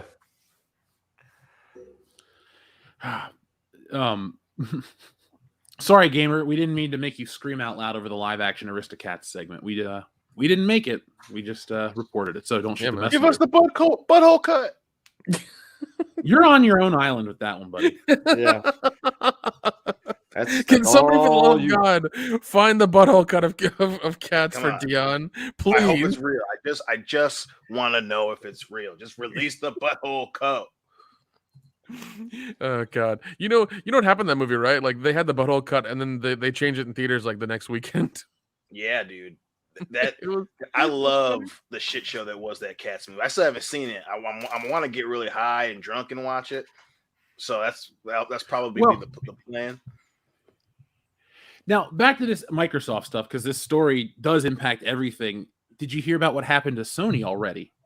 No. Yeah, this is why this is a big deal. Not just, hey, they bought up a company or whatever. In the first fucking day, their stock dropped $20 billion in value. Jesus. Damn. Yeah, what? like this, Wow. I'm an Xbox gamer. I'm happy that the box I bought is going to just get more games and I don't really have to pay more money. I get it. I'm happy. But there is a concern, like what happens when Microsoft isn't so benevolent? What happens when, Microsoft is coming off a failed console generation. Everybody thinks that every console that comes out that gets a successor means the one that came before it was a hit. Just because Sega did the Dreamcast and it shit the bed and that killed that, everyone assumes that everybody that releases a console, if it gets a follow-up, it was a hit. The Xbox One generation was bullshit. You can look at the numbers, but look at how people talked about the Xbox brand. Branding. It was a fucking sports and TV box. Yep. I hate to say it, but only one of my friends bought the goddamn console, and they looked like an idiot trying to tell people how great it was. Now they're in the defensive position of trying to, they're in the defensive position of trying to prove themselves again, Microsoft. Now they keep buying up companies and properties, and it gets exciting for a guy like me. But what happens when they go, fuck the PlayStation, and just get rid of this and get rid of that? I do feel bad for people that get affected by that. Yeah, I mean they could essentially like delete a whole ecosystem of games and a whole other console if they wanted to. So I mean, that's the inherent danger of big companies buying up smaller ones. So I mean that's definitely a possible future. But the other side of that though is concerning as it is. At this point, fucking Blizzard did it to themselves. They didn't handle business and they were in deep shit anyway. So I mean that's the I don't want to say they definitely don't deserve it, because obviously people love the games that they put out, but Blizzard was already not putting out great games already, obviously, like we said with Call of Duty. So it's like, while it's concerning, I mean, Microsoft's looking for a win here. So I hope they don't go the EA route and start closing down good studios and shit. But again, hey, I don't see them doing that, because they need a fucking W. Like you said, the Xbox One was a fucking train wreck. The fucking they've Blizzard obviously fucked up Diablo. So they want to win. I think there's more incentive to do good things than it is to do the standard big company shutting stuff down type stuff. I hope you're right, because I remember the thing that happened with Blizzard, the Diablo. Oh, it's gonna go mobile. Everybody was fucking pissed. Yeah, so mad. Yeah, and then nobody ended up getting the game any damn way. A few people got it, but that's hopefully something that Microsoft is aware of. And like I said, now that they've kind of had their feet to the fire, they're trying to sell Xboxes. So hopefully they we get some reimagined shit coming from people who know what the fuck they're doing. I hope so, but hey, we were all wrong before with EA, so it sucks that it's a possibility, but at this point it's better than what Blizzard and Activision were getting into beforehand. What games? Well, Dion, since you're the only person here without an Xbox, does this make you want to get one more? It does. I mean, obviously, I'm one of the type of people that I'll do something, especially when it comes to a game system, because obviously all my close friends have Xboxes, so that was definitely the biggest motivator for me. But also, seeing Microsoft now, acquiring a lot of, obviously Activision and Blizzard, it does kind of add a little bit more of an incentive for me to go out and get an Xbox, especially now since we're still dealing with, the PS5 isn't readily available everywhere. So, man, that does bump it up. That does bump it up for me. Yeah, and I've heard people aren't really happy with it because there aren't a lot of games on it, and now they really have to be worried because there might not be any. Right. So we will see what happens. If you're Sony, you need to make a smart decision, and you need to be like, okay, what franchises do people really love that Microsoft doesn't have? We need to get them and make them exclusive. Oh yeah, definitely, because they need it. Yeah. It's hard for me to want to buy a PlayStation, not because it's difficult to find, but I wish a Sony executive or somebody that really wanted to sell me one would try to pitch it to me, because all you're going to sell me is you have adaptive triggers in your controllers. That's cool. I don't care if my triggers vibrate differently. What else you got? Horizon Zero Dawn? I don't fucking care. They're IPs. Where Sony loses me is their big console exclusives I don't care about. Like, God of War. all right, I've played 3 or 4 other God of War games. They're good. They're very similar. And I don't like Dion in the new one. Don't you play his as his kid at one point? Yeah. Well, yeah. You don't really play. You still play as Kratos, but yeah, he's part of the mechanic where he can attack enemies and shit for you. So yeah, he's definitely a larger part of the experience than than what people think.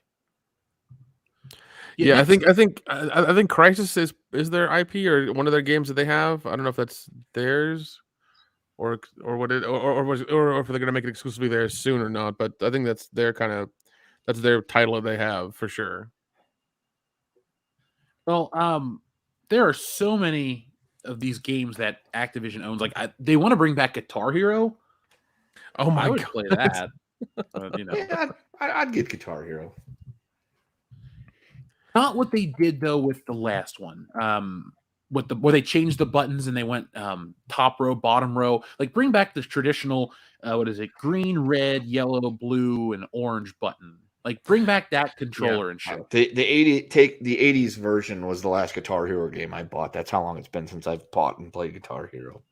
God, that's 2000. Well, and here's the thing, like go ahead and just sell the controller and have the game be downloadable and have DLC and be done with it. Yeah. Well, that's what they did with the last ones. But I mean, they got to do something to get. Like, I'm not going to drop, let's say, $150 for Guitar Hero with a guitar and then a bunch of shitty songs I don't like. But here's the weird part: some of the best songs ever have already been licensed. So it's like the only thing you can do with Guitar Hero is rehash what was already done before. It's like you can't create Guitar Hero 7 or 9 or whatever it would be called. It would just have to be Guitar Hero Remastered. Honestly, Infinite. That's the only thing you do with Guitar Hero is remaster it. Here's what they do. Here's what they do. Okay, they bring back Guitar Hero, but they also have DJ Hero, so you can remix all the songs, and then you can put them back on Guitar Hero. Well, if that's the case, then they need to bring back that fucking Def Jam Rumble fucking fighting game. Oh my god. That game was great. Oh, that was so much fun. That was so much fun. Only universe in which you could believe that Ludacris could beat anybody's ass. Yes. And then they also had like a game that it wasn't like guitar. It was like Guitar Hero, but it wasn't. It was like Rap Master or Rap Hero or something like that, where like you would just have like songs. It was essentially I think they only made one of those. I don't think there ever was like a sequel to that. I want to say flopped pretty hard. Yeah, they did, but I knew one person that had it, and we had lots of fun.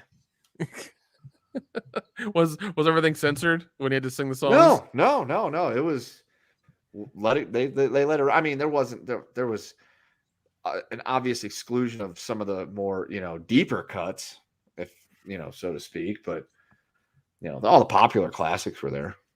Gotcha. Did you guys ever play a game called Rocksmith? No. Rocksmith. I don't think so. Was that the one where you're like it actually taught you the guitar? Yep. No, I did not. I thought that would be a bigger deal. Yeah, same here. I did. I thought it, because like it's one of those things where you get to learn the guitar and play it. It's like, oh, that'd be great. No, nobody like. Well, and also I think that was at the tail end of the whole, rock band thing as well. And so nobody people are starting to care less and less about it. So they just didn't. They're like, oh, whatever, it's fine. This is just another game for them to sell stuff. But yeah, they should have kind of opened with that, or that could have been like towards the middle of what they were doing. But yeah, it came out too late. Yeah, I can't believe it's already 10 years old that was when that game launched. Yeah, yeah. Dude, there have been so many trends. I mean, every trend comes and goes, but like the gaming trends that we've been, I don't know. I don't want to say lucky to have been to consume, but been forced to consume. But we've lived through some pretty shitty gaming trends, and I think the worst is still incomplete games. There's so many like stories of being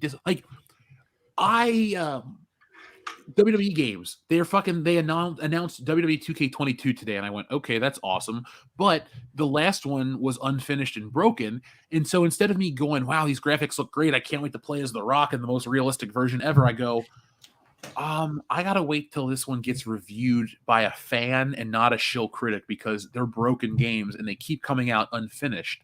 And all the money in the world that Microsoft can throw at Activision, let's just fix that problem in gaming right now. Let's, instead of buying up everything, let's make sure games are complete and out on time. No more DLC patches to fix a $100 purchase. Like, come on, guys, get your shit together right away. No. I 100% agree. That needs to be fixed. That's the number one problem. Is definitely, that needs to happen. Because I'm with you. The same thing that happened with Cyberpunk, and like that was a whole shit show, entirely a shit show. Where there was supposed to be one game, then it was another, and it kept bouncing around, and it was just insane to play. I mean, the reviews of initially watching were hilarious because you see people mess up so far where they'd fall through the game or they'd glitch so hard that weird shit would happen. It'd be funny, but it's also sad that like people worked in this game for 4 years and it's this bad. Yeah. Oh, what do you expect when they just want to cash on an IP and don't really put in the time? Correct. I agree, and I mean, I know they have they'll have like projects lined up and they have production and pre-production and they'll go through and make stuff, but like, don't announce something like that when it's not even close to being finished. Like, announce it like a year away, maybe at the very most, and then build hype for it. Don't make it 4 years and it's like, all right, it's here and it's broken.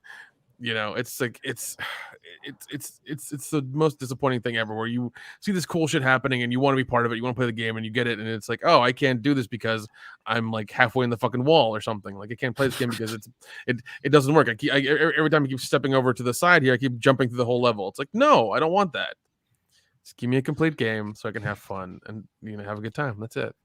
Well, Crimson Fang makes a good point. Look at how Bethesda did with Fallout 76. Crimson Fang, I don't even want to play any of the good Fallout games because I'm just like, that's the last thing I remember about Fallout. It being a buggy piece of shit. And their pre-order bonus wasn't even the accurate bag they were promised. Yeah, I think it took them a while to fix Fallout 76, and it's actually fine now to play.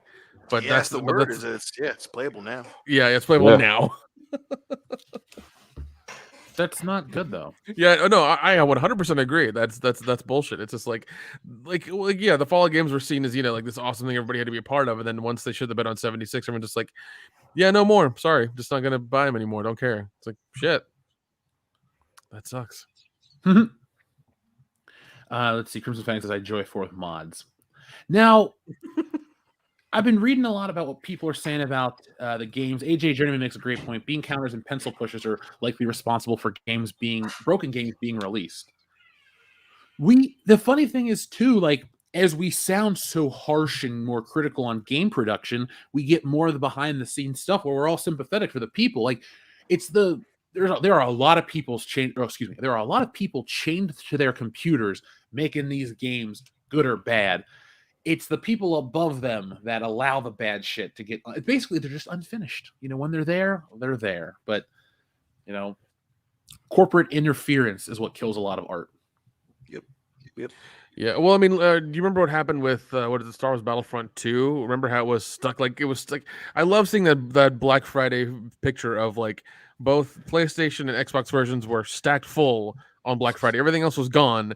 Those games were stacked in there because nobody wanted to buy them because they had like paper play kind of stuff and things like that. And it was the best thing, the most fun thing. Yeah, and that was EA, trying to do, getting the fucking microtransactions fucking it up. So I mean, obviously they fixed it and whatnot, but that was definitely less of the game being broken and 100%, them being greedy as hell. And that fucking, that who knows how many copies didn't get sold because of that part. So that is 100% the bean counters interfering with the production and obviously the fucking tone of the entire game, so much so that they lost, arguably, millions of copies didn't get sold because of that shit.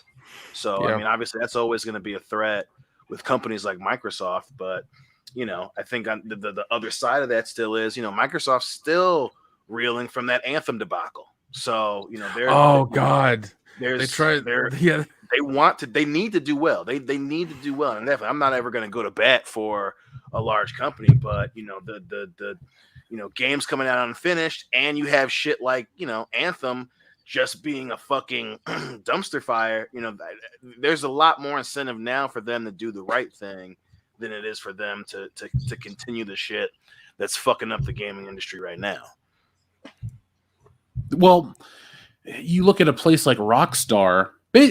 I understand if you're in business, you do what makes you the most money, but at some point, especially with gaming, growth in the future has to be so much or Right. so important because you're in a field where technology evolves so fast. And if your game doesn't look as good as this game, and you rush it out to try to put a new graphics engine or something like that, and it's all buggy to shit, well, that's because you didn't plan it out or do it properly. Like back in the day, you got a game, it was buggy. I don't like that, but at least they didn't have avenues to fix their mistakes down the road.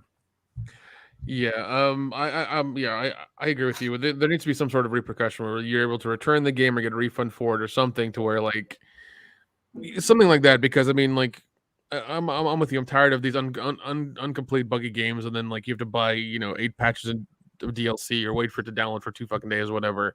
Like this is dumb. This is really dumb, and there needs to be some way of fixing it. And I hope Microsoft finds a way either to make production of the game, at least properly plan it to where it's done properly, and like all the boxes are checked, and make sure everybody can work on it an adequate amount of time and not be chained to their desk, or figure something out. Just figure something out to where this is done to where the game when the game comes out, it's complete and there's no crap about it. There's no bullshit. There's no bugginess. There's no nothing. Well, there are repercussions now, obviously outside of just bad publicity, but it just I can't remember what game it was, but it just happened. A game came out that was broken, and Steam ended up giving refunds because it was so bad, and they took it off of the Steam library. So those type of things are definitely going to keeping companies like Microsoft hopefully in check. I mean, even you go back a little bit farther, the shit that happened with Activision with Colonial Marines, they ended up getting sued over that shit. So there are things in place, and at least actions like because Steam seems to be doing the right stuff, so there already are things that are gonna at some point keep hopefully Microsoft in check with all these IPs, because hey, it's no longer the Wild West where you can fuck up a game and then it doesn't really matter because hey, you bought it and we're keeping all the money. There are definitely there's grounds for retaliation for that shit, especially now when you have companies like Steam that they don't want to, they're not trying to let you fuck up their business model, so that it's not, hopefully for Microsoft, I should say, there's not a lot of incentive to not give a shit about fucking up game releases and putting out broken games, especially with all that stuff that happened with Cyberpunk, because I think that happened. Steam did the same thing with Cyberpunk too, where they pulled it off and they actually gave people refunds. So, it's a little bit more good on the horizon, I think, to keep them in check than still being the Wild West. TLJ Screwjob says, well, look at the Battlefield 5. The CFO of EA or whatever did that. Don't like it, don't play it before getting promoted and then piecing out on top of being unfinished. Yeah. That's not exactly the best tactic to take when you're trying to sell a product to people, to say, well, if you don't like it, don't buy it. Okay, because I'm not going to. Yeah, because they're going to do exactly what you tell them to do. They're not going to buy it, and they're screwed. So yeah, thank you for your blessing, sir. I plan on spending my money elsewhere. I remember the guy wanted to do it for his daughter, right? They wanted to change a historical game or something like that because his daughter wasn't represented. It's like, bro, it was a World War II era game. Like, yeah, there was a lot of people not represented in World War II. Yeah, but it's important, not for representation, but Well, it's funny you say that because there were no black people in the Chernobyl show on HBO, and I think that's that's really offensive too. Just right. On the what show? That. The Chernobyl show, the Chernobyl historical show on HBO. That was unforgivable. Like that is entirely unforgivable, and I will never watch that show in its entirety again. It's me either. Yeah, it's just terrible, I don't care about the loss of life at that traumatic event. I care about the lack of diversity on that HBO show. There were no people in wheelchairs. There were no people of color. There were barely any women. It was horrible to watch. It really was. Yeah. When I watch something like that, that tells me that women can't be nuclear scientists at Chernobyl. Yeah, nor can they clean up one either. It's really sad. Awful, just awful. Yeah, just terrible. I'm hurt. Like, R.I.P. Fallen Brethren. I'm sorry we didn't get your ethnicity or your skin color accurate enough for the SJWs. Right. I actually want to get into Chernobyl. It wasn't the drama that turned me off from it. I was listening to a really good podcast about the show, and I don't think HBO Max had dropped yet. So I didn't have access to anything from HBO, so I kind of gave up on it. But now I want to go back and give it a shot because I heard it's pretty violent, like gory wise. Yeah, I mean, in all seriousness, I've heard it's very like true to what happened and things like that. I know Russia got mad about it because it depicted them in a light, particular light, because basically it made them look like they're dumb and they didn't know what they were doing, which in fact they did. They didn't know what they were doing. I mean, if you ever watch an actual documentary about that thing and they talk, because there's a really good one where they actually talk about how they made that nuclear reactor, and they use the shittiest, cheapest versions of concrete and other materials they can because they were just trying to slap the sumbitch together as fast as possible to get it online. It's like, yeah, that's why this went wrong. There's a science YouTuber named Kyle Hill who went to the Chernobyl site, and he's wearing a Geiger counter and he's doing the whole thing, and he went inside one of the reactors that was still there, and he was describing things that happened to it and everything like that, and you're just like, oh my god, this is insane. What happened and how it don't. Well, yeah, it's like a 30 to 40 minute thing on YouTube. I love the guy. He does a lot of like really heavy science stuff, and he's really like funny and good at it. And he just recently, I think he put it out in December or whatever, but it was really good and really informative because he shot so much stuff for it, and he was with the scientists and doing all the stuff, and like they have a giant like metal dome over it now, so it can protect like the immediate area from like radiation leaks. But it's just insane the level of protection they have, and how every day the scientists get trucked in there to work on it. They take off their clothes and leave them there because they're just covered in radiation. Like it's insane. Yeah, we should probably stop making fun of the Russians, or else they might invade Ukraine and we'll get blamed for it. Well, as long as they don't have a heart attack in the Ukraine, I think we'll be okay. Oh god. So let's get caught up with the audience real quick, see what they're up to tonight. So, folks, thank you for joining us tonight. We've been having a lot of fun. We're on our march to our 300th episode. For those watching right now, folks, there will not be a High Council on Tuesday because I have to go home for a funeral. And so, yeah, we'll have a show tomorrow morning. Good Morning Pop Culture will be live. I don't have an exact time yet because I'm on the East or the West Coast. And so I don't want to be like, hey, it's going to go live at 7 my time when it might go live at 8. So just be on the lookout for that. But let's see where we were with the audience. So first off, we have our friend Adam Wofford, who says, oh, wait, hold on. We got to go back a little. AJ Journeyman. Scenario, Buffalo Jeff stealing solo. The guys and won't release them unless A, one plays the piano, B, another sings a song about Spider-Man, and the last sings about YouTubing. So who does what? Sorry. So Buffalo Jeff has you guys. Who's singing? Dion, you're a choir boy. Yeah. Whoa, wait, I don't know how you said Whoa. Got pegged as a choir boy and as a choir boy. They are a musical people. Yeah. I don't know what to do with that. I really don't. Where's Dion? Oh god. Okay, what were the choices again? Sing about Spider-Man and what now? YouTubing and the other one plays the piano. Oh god. I'll play the piano badly, but I'll play it. I'll sing about YouTubing, and then Dion can sing about Spider-Man. I mean, yeah, I'm down. I'm cool. I'm cool with the Spider-Man option. Yeah, that's cool. that's how I see it. That sounds like tone deaf piano, and neither of us can sing. And just trying not to get skinned alive by Buffalo Jeff. Just give Kendo some sunglasses, and he can do the Stevie Wonder. Yeah. I see Kendo as a Paul Schaefer type myself. But... For once in my life. So wait, if Kendo becomes Stevie Wonder, that means you're going to be Paul McCartney, Dion, because we're going to cover Ebony and Ivory. We have to at this point. I mean, I hate that song though. So do I, but I personally think the next time we all get together, Dion and I should sing that at karaoke. We can, help fight more racism. Annoying. Like oh my god! Like you two geniuses are writing songs, and that's the best you can come up with. Goddamn. But it's On those par two with guys. what's his name? Brad Paisley and LL Cool J doing the song about slavery or whatever. Oh my Wait, god! What? What? That happened? Yeah. Wait, that's a thing. The whole, if you can forgive my gold chains, I can forgive that I was put in chains or some shit like that. It's hilarious. Wait, really? That's a fucking thing? Yeah, Wait, it was that like line? 2014 to 2015, I want to say, when him and Brad Paisley got together and they were like, you know what, let's solve racism. Wait. Is that the solution? Like, if we're totally cool that, they wear like gold chains and stuff, they'll be totally cool about everything else? Because, I mean, that just solves it right there, because I don't really give a shit what people wear.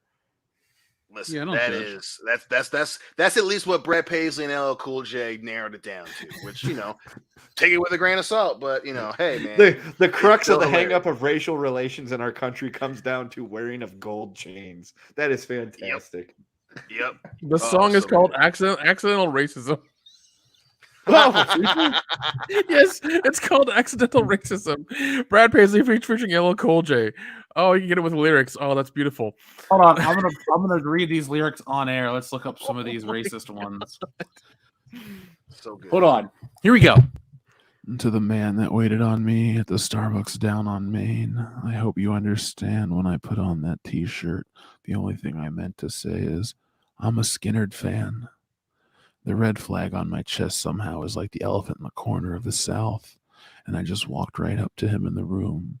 Just be a proud rebel son with an old can of worms, looking like I gotta learn. But from my point of view, Okay, so the album is called Wheelhouse Cracker Barrel Special Edition. Is it because they wrote it while at the Cracker Barrel? Here's the next part. I'm just a white man coming to you from the Southland, trying to understand what it's like to be. I'm proud of where I come, or proud of where I'm from, but not everything we've done. And it ain't like you and me can rewrite history. Our generation didn't start this nation. We're still picking up the pieces, walking on eggshells, fighting over yesterday, and caught up between the Southern pride and Southern blame. So some of this is legit, but I feel like They meant well. They really no. Execution just wasn't there, guys. Listen, Dion. Skittles meant well with the white Skittles as well, but come on now. Yeah. Hey, don't get me. I'm not defending them. I think it's hilarious. I love that they fucked it up. Can I ask a question? Do I'm not people gonna- really get offended by seeing somebody wearing a Leonard Skinner shirt? No, it's about the Aside rebel from flag, genius. Yeah, I know that, but still, it's like it's on the shirt. It's like that's not like the centerpiece. It's like, oh, it's Leonard Skinner. You're not supposed to go, oh my god, he's trying to bring back the South and listen to Leonard Skinner too. Hey man, the South is gonna rise again, player. They keep trying to do those. They keep trying to do with those reenactments, but somehow they just keep losing. It's fucking weird. I thought it was going to start slowly sinking under the water once the ice caps melt, because there's a lot of those places that are below sea level. Listen, I mean, as long as they just get rid of Mississippi, I think that solves a lot of problems. Orlando's going to be beachfront property here soon. I'm just saying. Yeah, gonna be a lot of beachfront property coming up in Georgia here in a couple. Well, we better hurry up and go to New Orleans one more time before it's gone. Yeah, because if the sad thing is that really might happen in our lifetime. It might just be like, we're gonna go to New Orleans one more time before it's just like 10 feet underwater. That might fucking be a thing. That really might be a thing. Yeah, we've been doing graphing over the last couple of weeks, and I've been using the glacier melting and the reduction of the polar ice caps and things like that to show them how to read a graph. And I'm looking at them going, damn, New Orleans is going to be gone soon. That's the guy you worried about. New Orleans is like, shit, those caps are melting. Yeah, because I'm like looking at this, I'm like, shit, we lost that much ice in the last 10 years. Fucking New Orleans is gone soon, man. Yeah, like fuck, man, it's already below sea level. We gotta figure this shit out. I like New Orleans. I don't want to lose that shit. I'm at 7,500 feet right now. I'm not worried.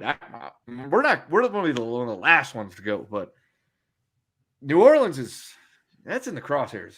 We got to go.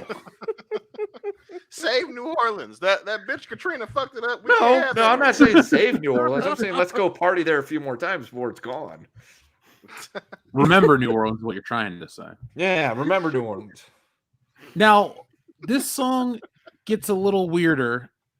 It goes like this. I'm not going to read every word, but it says, they call it reconstruction. Fix the buildings, dried some tears. We're still fighting through the rubble after 150 years.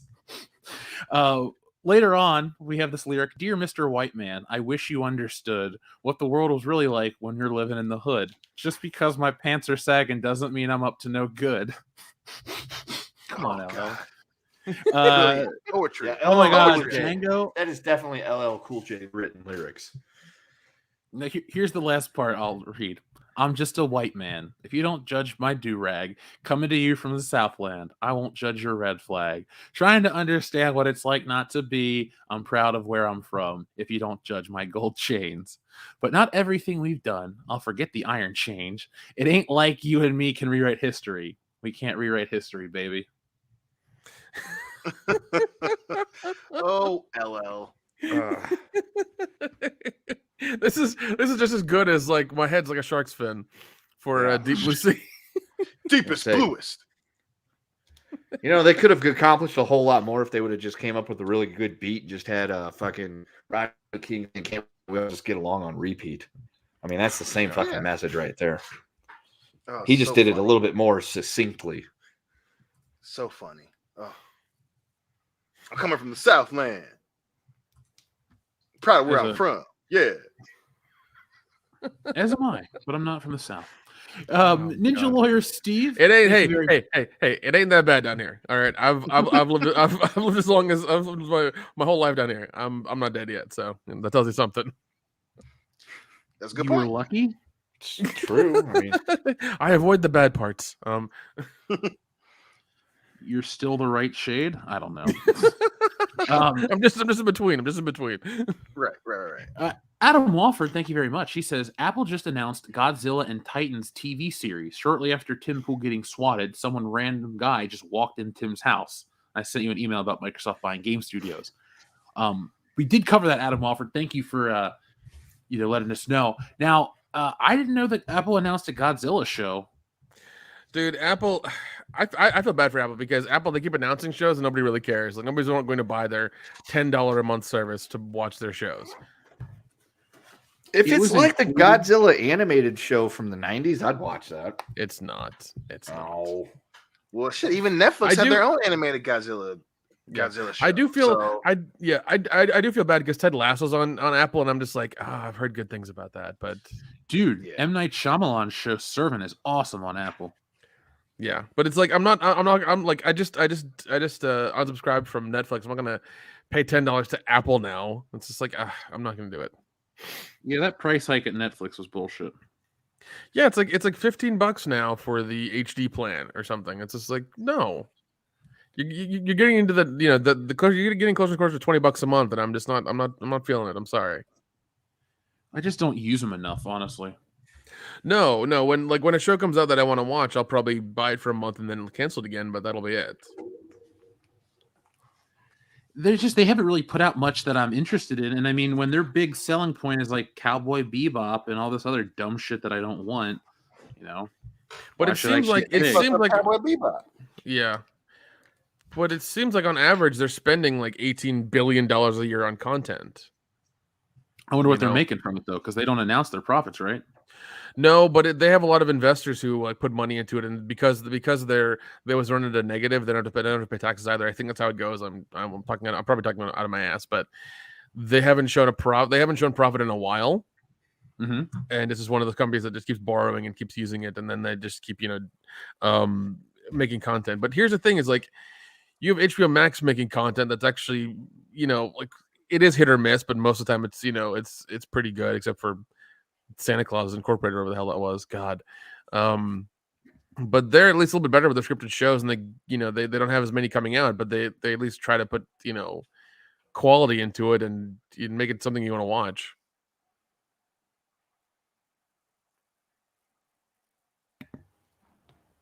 Hello. Yes. Did it go out again? Yeah, anybody at all? Is this thing on? Oh, you didn't hear Yeah, me? I mean, No, Netflix Jeff. is just, who knows? Oh what no, the I was fuck just they're- saying. I like Primer's message about that's why we should go to New Orleans. WCBS Oh, yeah. Mardi Gras. Raise their ass in public streets and getting arrested. Oh yeah. We definitely God. need to do Mardi Gras there one year. Dude, that'd be fucking amazing. I'm down. I'm probably down. Sorry, we didn't really lose me. I was just muted for a second, Brad. I apologize. But I am back. Now, thank you, Adam Wofford, though. Ninja Lawyer Steve. Crap. There it goes. Sorry, the back end stuff of YouTube sucks. They're making Power Girl black. Will her assets be transferred to her trunk? Yeah,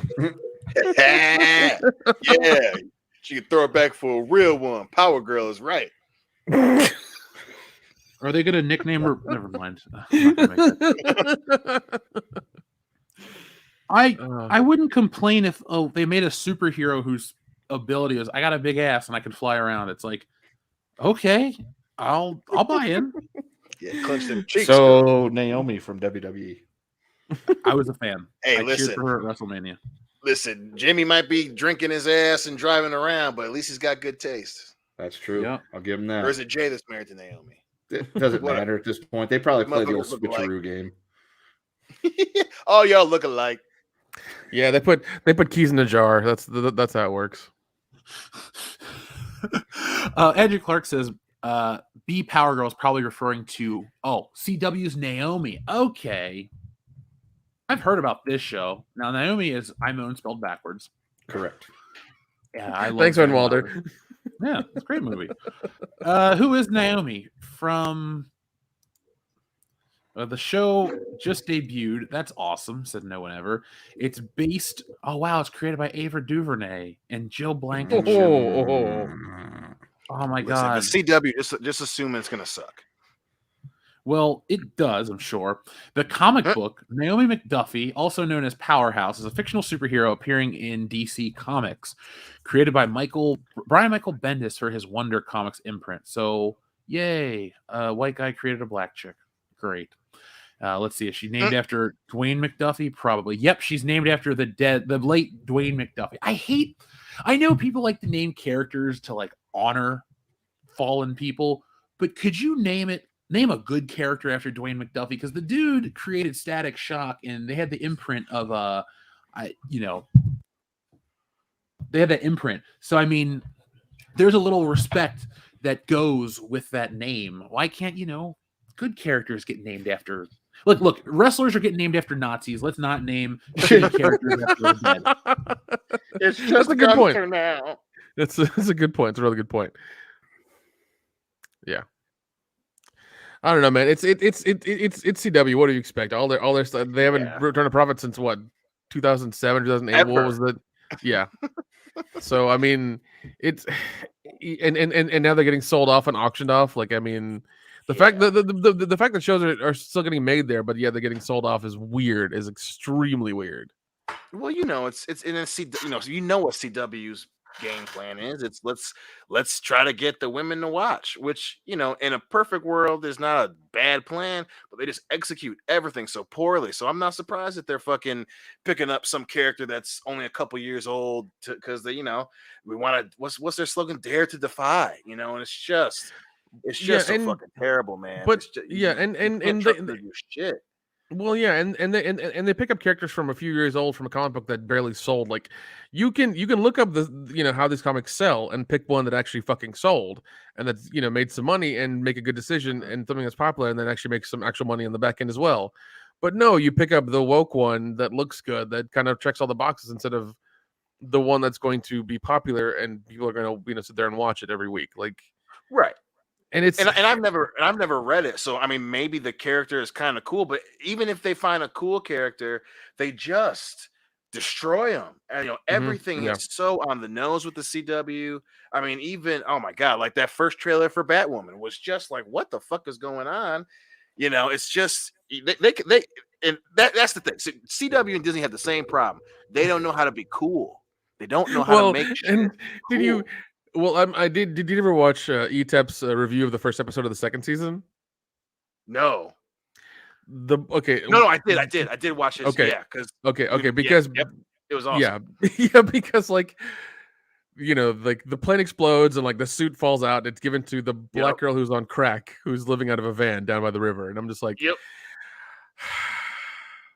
You can't write this shit. You His can't write this description shit. was perfect. He was like, so she gets it by stealing it, and then she just because I guess she just showed up to the fucking to Wayne Manor, and they're like, oh, okay, cool, she's the next Batgirl, and it's like, what? Like, how do you write that? And you're like, yep, this is gonna go on our show. This is going on our show. I love the crazy, CW. Said no one ever. Yeah, and it was one of those things where it's like, this is what you're doing. Oh God. It's insane, dude. It's fucking insane. Listen, I still think the greatest moment that came out of the CW was as UPN was ending and SmackDown was ending. The very last thing was Booker T screaming at Bobby Lashley, "I'm gonna whoop your ass," and that was it. Isn't he trying to talk shit about? Isn't he trying to talk shit about Brock Lesnar right now?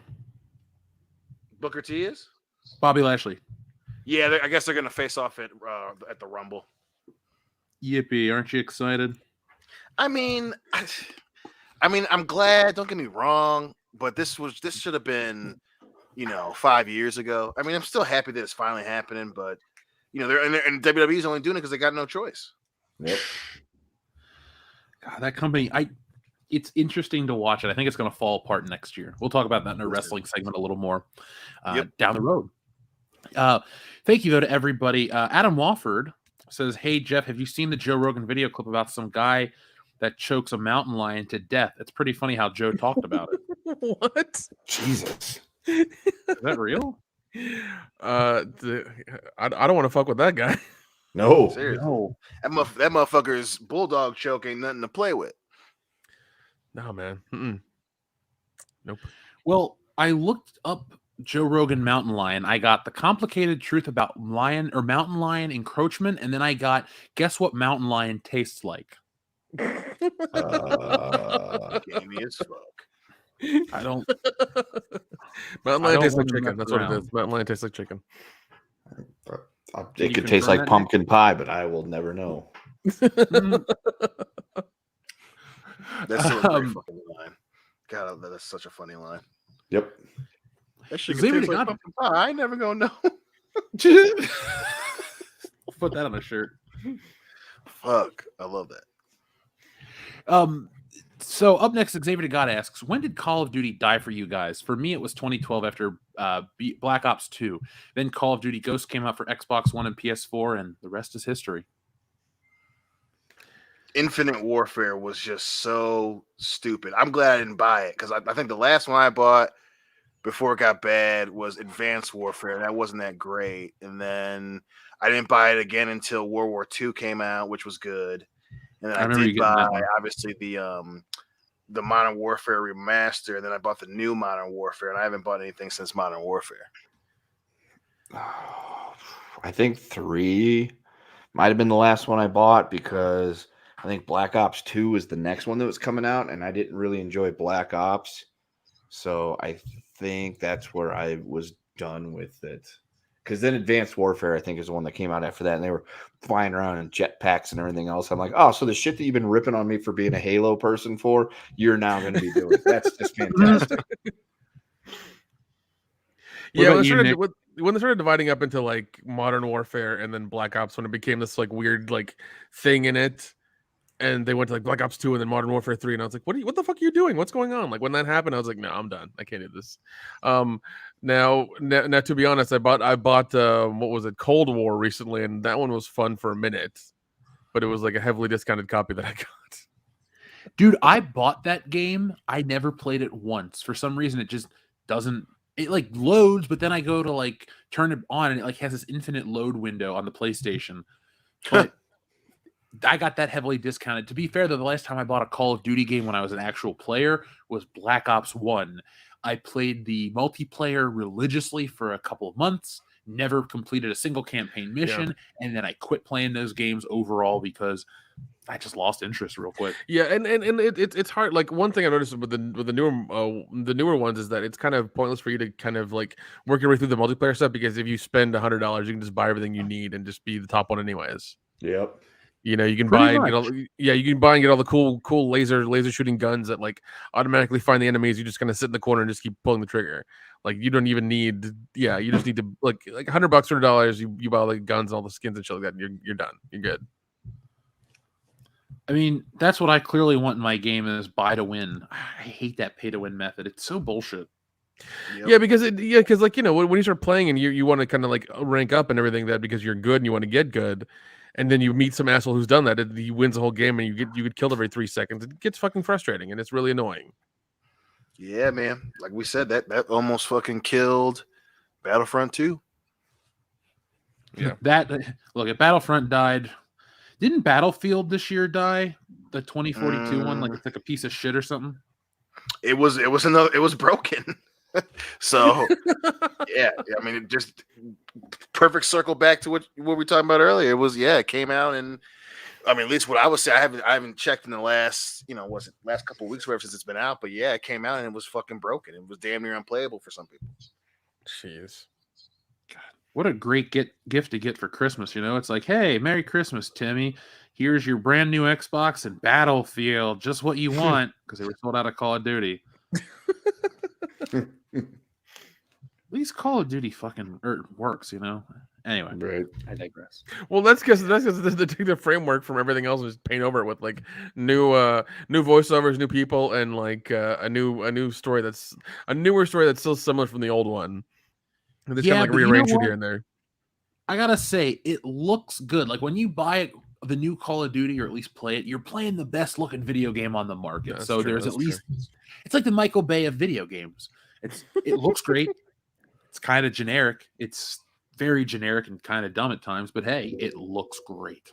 Yeah, that's very true. Andrew Clark, thank you very much. Now, we'll use this for a moment to talk about our next little segment. Netflix wants a Squid Game universe. Oof. You guys hearing this? Sounds like Netflix. You can't like that. I've heard that they've ordered like season 2 and 3 already, and I'm just like, that was a fun show. That was a really good show, but like I couldn't see it go past the season 2. Honestly, I really couldn't. I couldn't even see it go past season 1, to be realistic, because it's such a one and done show and it was a good time, and I'm glad, you know, they did good with it, but I don't know. I just personally I can't see it go past season 1. Well, They caught lightning in a bottle, and what they're trying to do is duplicate that. And every time anyone ever tried to duplicate that, it has never worked. Nope. No, Halloween's tried 5 times with 5 different timelines, and it just still fucking doesn't work. Oh, bullshit. Halloween Kills is the greatest movie ever. I have it on good authority. I will punch you in the throat. Evil died tonight. Yeah, Evil died tonight. Everything was great. It was a great movie. People have watched it like 50 times, Nick. It's sold out everywhere. That means it's an awesome movie. 40 years ago, people died tonight. So folks, this is a challenge to you guys. Our Halloween Kills drunk commentary was the last one we've done. We were going to start 2022 off with The Matrix Resurrections. We want you to make that one bigger than the last one. So, yeah, we got to black out this time. Yes. Now, the Squid Game universe has only just begun, according to Netflix CEO and Chief Content Officer Ted Sarandos. Sarandos acknowledged today that Netflix's most popular series ever will be returning with another season, confirming earlier remarks from the series creator Hwang Dong-hyuk. According to Variety, the remarks came during the fourth quarter 2021 earnings interview, where Sarandos was asked about the show's future, where he said, "Absolutely, the Squid Game universe has just begun." Last year, it was the most viewed show ever, with 214 million subscribers worldwide watching it. I mean, I can't blame the guy because he knows all them. He sees them dollar signs, and he knows that whether it's good or bad, he's going to get paid regardless. Yeah, and if it's good, he gets paid a little bit extra because, you know, people are Correct. going to subscribe to the service and watch it.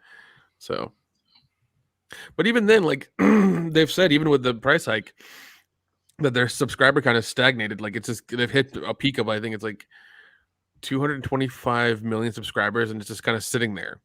It's like, Yeah, you at some point you're gonna reach maximum saturation, and then if you start hiking up the price high enough, you're gonna see it start to go down because people are just gonna be like, the service is not worth the money. So it's gonna be really, really weird to see what happens with Netflix. It's not worth it currently, man. Like, I know I don't even have to get into the woke shit they put out. They just haven't put out, like, they're so focused on their own content, which I get that business model, but I subscribe to Netflix to watch movies I missed out on in theaters. And when you stop providing the one service I subscribed for, it's kind of hard to be, I don't know, have goodwill towards you. Yeah, and I mean, I use HBO Max way more than I do Netflix, and I'm happy I have it because like the movie they put on there day one are still on there day one. Like I still have Goonies, I still have Beverly Hills Cop 3, I still have like a bunch of others old movies that are on there that I like to watch all the time. That's what I want, and I'm glad that every now and again they put out every now and again they put out new stuff, but that's fine. Most of it's old, and I'm entirely okay with that. Yeah, that's kind of what we're paying for. Like anybody that has Peacock and the WWE Network and shit, I know some people are watching the new premium live events, but how many of you are paying to watch the old school shit? I know I am. I keep it around because maybe every once in a while I go, I could really go for the Rock and Mankind's I Quit match, or I could go to watch this or that match. Yeah, it's you're paying for the past, and Netflix. That's awesome that you're doing your own thing at times, but find a way to balance it. That's just me. Up next, we have Adam Wofford. Thank you very much. We read yours. Sorry, Xavier to God, Andrew Clark. Here we are. Xavier to God again says, I like Xbox One, but the best Xbox is still the 360. What's the Nick? The Ring of Death, man. That really gave it to them in the ass. Oh God, I remember that whole thing, man. That debacle was ridiculous. Oh, I did too. It was like it was like I think it was in 06 or 07. There was the Sony battery recall, the 10 million unit recall of Sony batteries that had all been in laptops and phones that had to recall and redo. It was on that level almost. But yeah, there were hacks on like how to get it to work again, wrap around a towel, let it heat up, let it resolder, like all this stuff that was happening. I mean, even I was having problems, like you had to mail it back and then they'd mail you a new one. Like, it was insane. I mean, that right there, and I mean, I've had all the Xboxes. I really have. I've had all of them all the way with the first one, and it's just like that one was the biggest one. I think that after that one, I went to PS4 and I was there for a while, and then I recently got a new Xbox, and I really like that now. But God, dude, the 360. I mean, there was a lot of good games. I had a lot of fun with it, but still, man, it was a half functioning console. Really, it was just the original ones, yes. The newer ones that they came out with later, because I had two of them. Because I'd gotten one that I bought off a friend because he had upgraded to a bigger version. I got red rings, but I was able to work through them. Then finally the video card went out. I tried to fixing it to no avail. So I just went and bought one of the newer, slim down, bigger hard drive, jet black ones, and it worked like a charm. I still have it. That was great. It was. And yeah. And one of the greatest jokes that was like one of the first viral jokes of all time would be going around the internet because the Xbox 360, and it says, why do you call it an Xbox 360? Because you take one look at it and turn 360 degrees and walk away. And then people would be like, and then you would say that and people would be like, wait, and they would stop you in that and be like, nope, that's what happens. That's how it works. And they never got it because that's, obviously the joke. And yeah. Good times. I loved my Xbox 360. Same. I played the shit out of the Xbox 360. Sadly it got stolen, and so I traded all my games because I was bummed out. But I was given a PS4 as a Christmas gift, so that helped. But 360, man, I had so many great gaming memories. I got it for my 18th birthday, and I remember getting Saints Row as well as games. Yeah, dude. This is not an Xbox commercial, but did you see they have a big sale on Xbox? Dude, Saints Row is $1.85. Yeah, whoa. I saw that. I've been going through Game Pass and downloading and playing like all kinds of different stuff. I have that shark game Man-Eater. I'm playing that right now, and it's ridiculous, and I love it. I will be buying Saints Row tomorrow. Yeah, Man-Eater is basically your Jaws, but it's like a GTA kind of world where you just kind of go through and do all kinds of shit, and you slowly advance and evolve your shark to become meaner and better and bigger and badder, and it's fun. I love it. Kendo, when you go on your Xbox store, make sure you go to the backwards compatibility tab. There's a store or a sale for backwards compatibility up to 85%. So I went a little Sweet. crazy. And I bought Bully's on there. Oh, I've got Bully. Yeah, I saw that on there. I've got Bully. I've bought that game 3 times in my life. I bought it on PlayStation 2, and then I went back and bought it on 360 when it was the Scholarship Edition, and then I've gone back and bought it again for the Scholarship Edition for 360 for Xbox One. That is essentially just the backwards compatibility to it, but you install it into your hard drive. I like Bully probably better than GTA games. And I like GTA games, but I need to get Bully then and try it. I really need to. There is something just far more endearing about being an asshole 15-year-old and doing the same shit you would be doing in GTA. Oh shit! So like you could just go, you're not shooting anybody or anything, but you can like fucking smoke a dude in the back of the head with like an egg, and then just shoot him in the balls with a slingshot. God, there's so much fun stuff to do in that game. Once you get the potato cannon, God, that's good times. Yeah, I'm definitely gonna check this out now. Oh, dude, Bully is so much fun.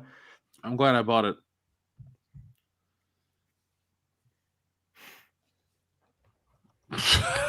I'm glad you bought it too. Okay, anyway, yeah. Well, I thought that was the transition. Oh no, I'm glad I bought it. I'm pumped, dude. You sold me. I wish Grand Theft Auto was more fun these days. That GTA remaster. Well. I mean, they're doing GTA 5 Part 2, Part 3 right now, so that's going to come out soon. Oh, good. Remastered. Did you see it got postponed? A remaster of a game that came out 9 years ago needs more time. Jeez, Rockstar really is broken, man. They need to get their shit together. I mean, I know they're making bank on their fucking shark cards, but there are some of us out here that do want to support the next game. Like, there's a lot of us out here who just aren't going to fucking buy GTA 5 again to play it online with a bunch of assholes.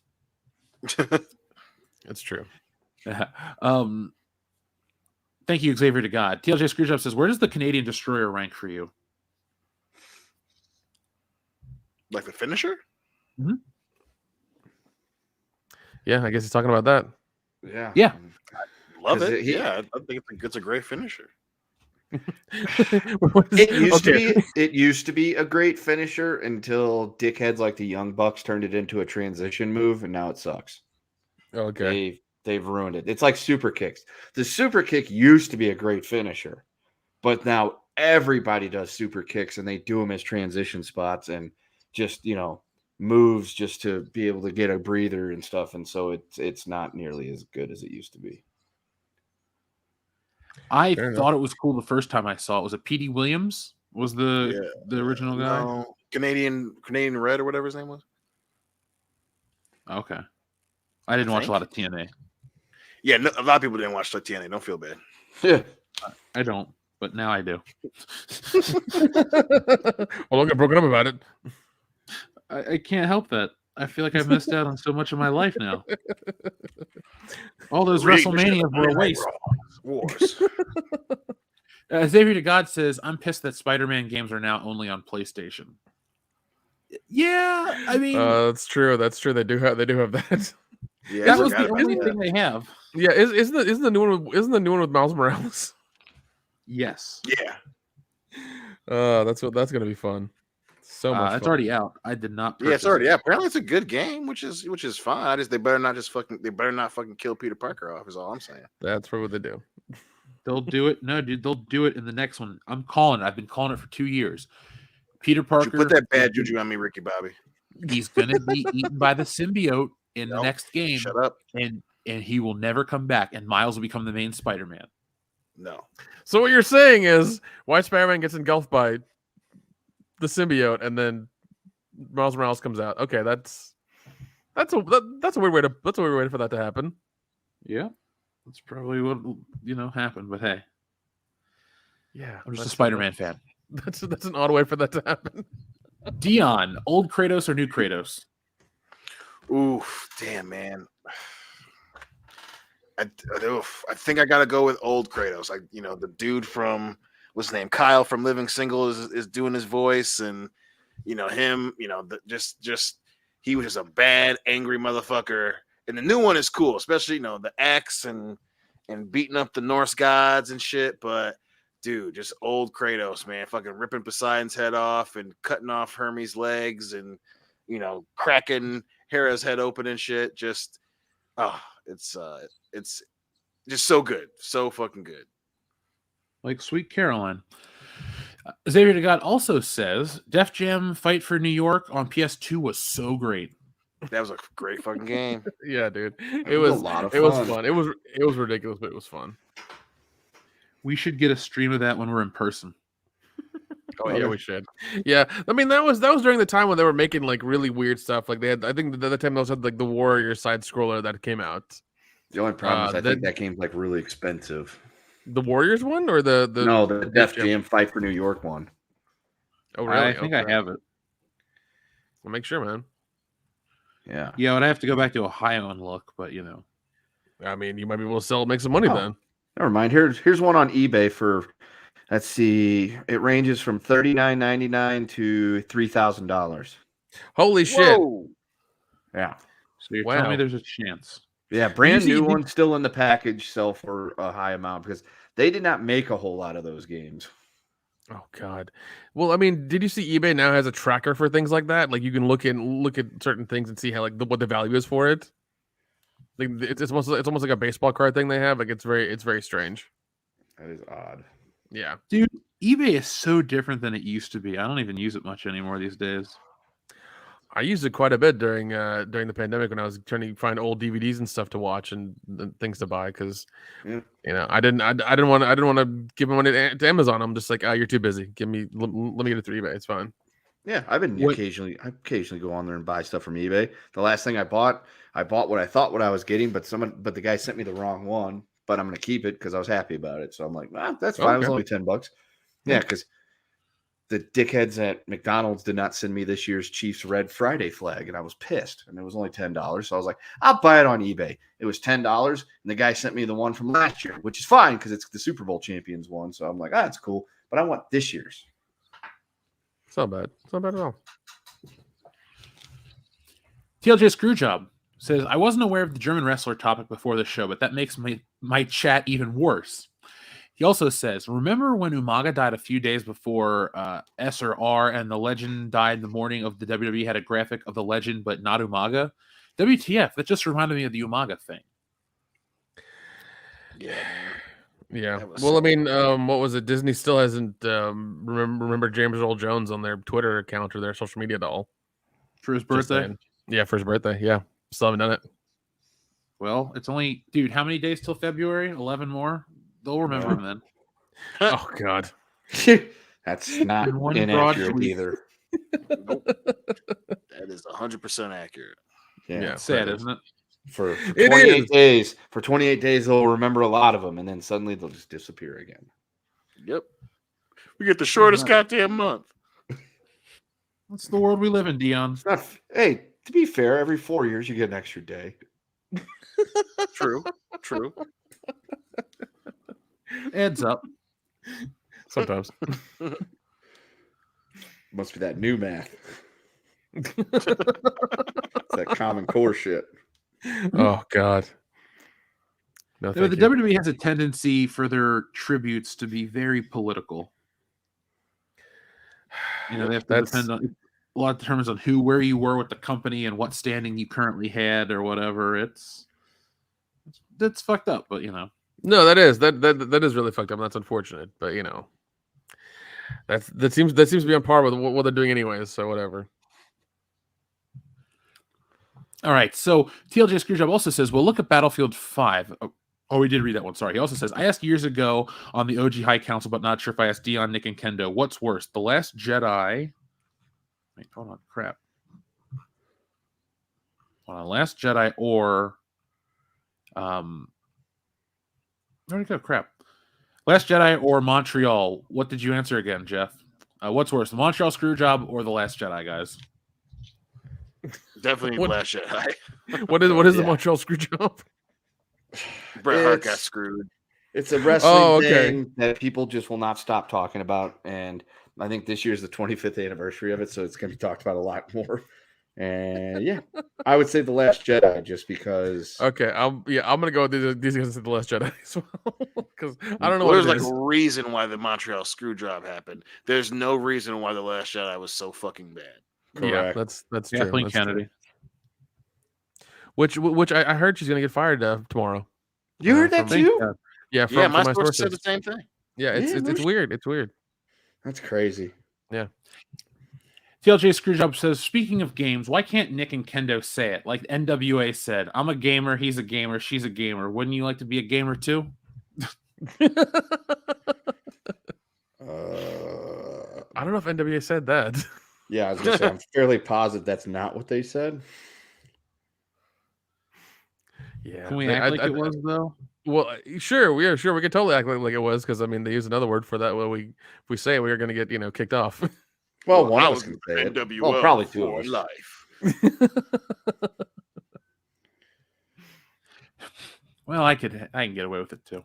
TLJ Screwjob also says, but seriously, I watched a rare interview with Eazy-E about gamer word, at least in the title, and said it was rare. Interviewer asked Eazy-E if someone.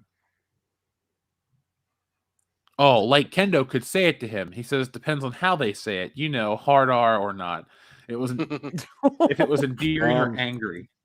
I'm just going to go on record as saying I'm not going to say it to anyone, so we don't ever have to worry about crossing that bridge.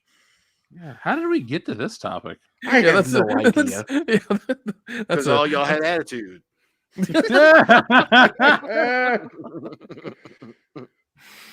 Oh gosh. You're my favorite customer. And I love Lisa so much. Oh, hi, doggy. Folks in the chat, I've been dropping the link. Go back, Wokebusters, right now. We're in the final couple of days in the campaign. Let's hit the halfway mark this weekend. We're already 37% of the way there. Let's make that happen. Spread the word. Wait. How far away now? We're 37% of our goal so far. Well, let's get to 50%, man. You guys are here to listen to us complain about Hollywood and all the bad shit and all the dumb things they do. Why don't you put your money where your mouth is and support Wokebusters? You've seen the art, you've seen the videos that Jeff has made and all the stuff he's done. Let's fucking do it, man. Come on. Yeah.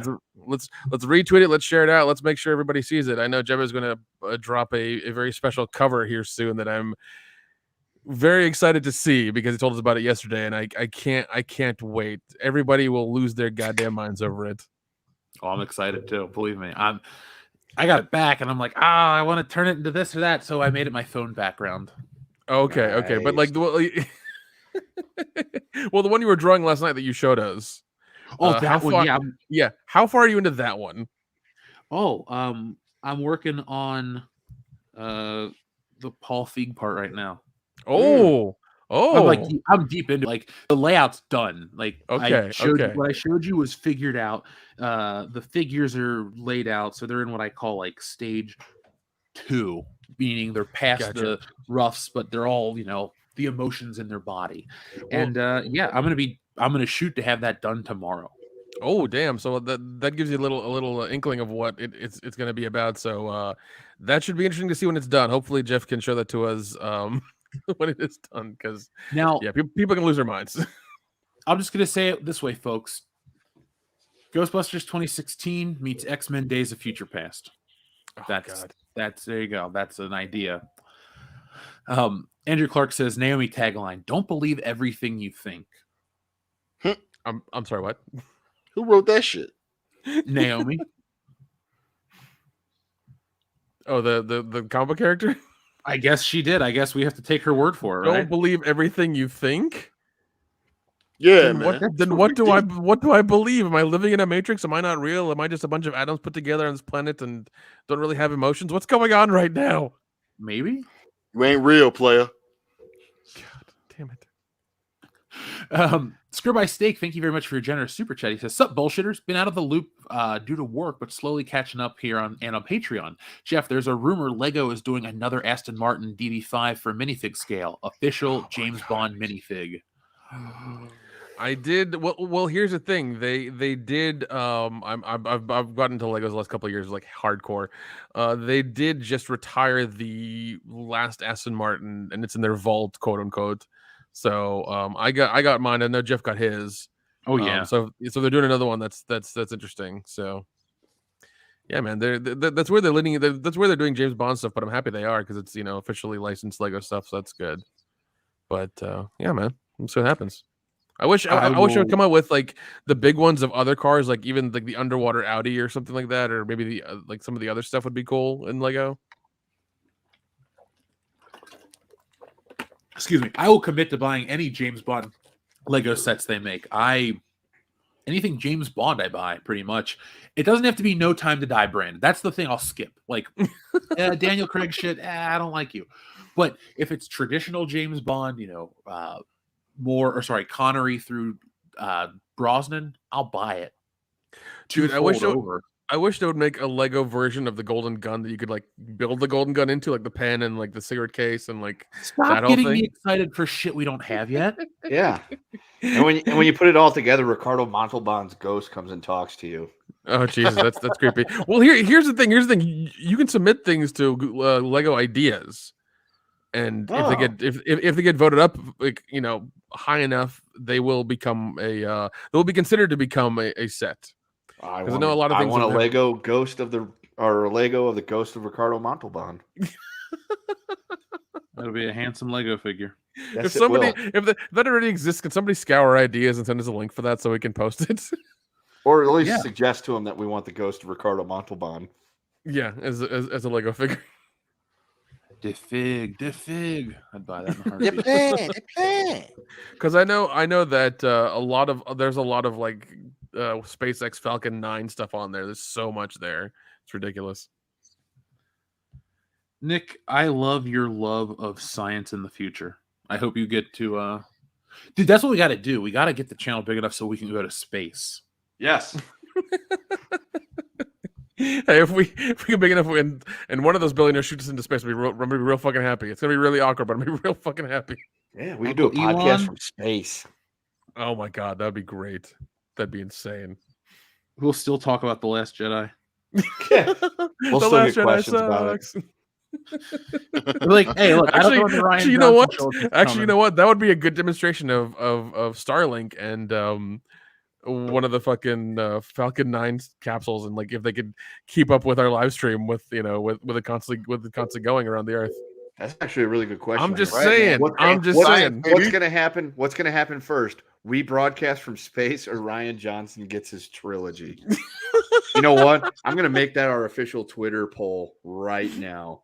Yes, please do go make that a fucking Twitter poll right now. We're gonna be getting some blowjays on the fucking surface of Mars before he gets his trilogy. But will it happen before Avatar 2 comes out? Oh god. Womp womp womp. Hey, well, all I'm just saying is I ain't seen or heard shit about it. Have you? Just saying. Yeah. Actually, I have seen footage from it. Yeah. Oh, you did? I ain't seen it. It's supposed to come out this year. Yeah. Oh, it's supposed to. Okay, cool. It's coming out this year, Dion. Cool. So when it doesn't. If a trailer drops, you're gonna be fucked, right? Oh, dude, saying. I'm more excited then because now I know it's definitely not gonna come out because it'll come out some bullshit. Well, we're pushing it because blah blah blah blah. Oh, I can't wait, man. It's gonna be a gorgeous day. What? You know what the real kick in the dick would be? What? Is if Dion's fucking right. I know. I'm telling you, I'm so excited. Because like, no, I know. Like, I just follow the trends, baby. The tea leaves speak to me. The tea leaves speak to you. I thought it was all in the cards. The cards don't lie. I'm on the mercy. Oh god. What is it? Yeah. Oh, you're a Libra, aren't you, darling? Collar? Yeah, darling. Yeah, trust me now. The cards don't lie, and I'm telling you now, darling. I'm telling you now. Oh man, James Cameron. It's not coming out. Avatar 2, darling. Avatar 2 is not happening. The cards have spoken to me. Yes. The Black Knight. The Black Knight will be victorious. The Black Knight being Mr. Cleo. The cards don't lie. Is James Cameroon a friend of Lionel Joseph and Mbingi from the African They're exchange brothers, student? Darwin. Booyaka, booyaka, booyaka. We need to have Dion in one of the gypsy outfits at Horror Hound with the fucking crystal ball. Oh, dude, All it'd be so right. good. Just Poll is making fun live. of people. Oh, it's gonna be awesome. Just and like with like just a thing of tarot cards, and it's like he doesn't know how they work, but people just keep picking them, and he's like, oh, this means this, and just keeps fucking with Just, people. just keep putting random cards down, just going, yeah, darling. The cards aren't lying. Oh man, it'd be great. Little do you know, you actually have the power within you, and we get picked up for some television syndication, Dion. So we're gonna exploit those psychic powers. But no, that's that my shooting your shot to Elon. Like test Starlink on one of the Falcon 9, on one of the Falcon 9 capsules while we circle the Earth. See how fast the fucking internet is. That's the test. You test it with our podcast going live on YouTube. That's what you do. Adam Wofford, thank you very much for your generous super chat. He says Joe Rogan was talking about how jogging strangles a mountain lion. JR Motivation Channel short. Also, let's not forget about the one new guy that had a hentai tab on his window. I forgot about that. Who? You have to tell me that one. I think that it was another guy was in a meeting or something, but it was fuck, I can't remember off the top of my head, but it was like a conference or something. So it was a bunch of people watching, and he was giving a presentation, and whatever reason, using a web page as part of his presentation, and sure enough, he had a tab, and it was a fucking hentai site that he just forgot about. It was it must have been him using like a Google like thing to do the presentation with or whatever, and like the tab was open, like the tab was there, like hentai whatever. Yeah, dude. Oh, it was fucking hilarious. I'm gonna try to find the story now, but dude, it wasn't like a little meeting. It was something that was being broadcast. It was hilarious. Oh my god. Breadman Productions says, Dion, we need to schedule our Twilight and Dark Fate play date. Easy. So one of our listeners wants us to have a scene in Wokebusters where Dion runs off to go see where they filmed Twilight.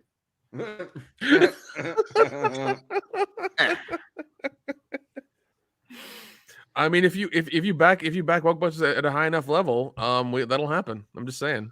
Yeah, you can put yourself in the comic too, folks. Yeah, that's an option. You can always put yourself in the comic. Why would you not put yourself in a comic like this?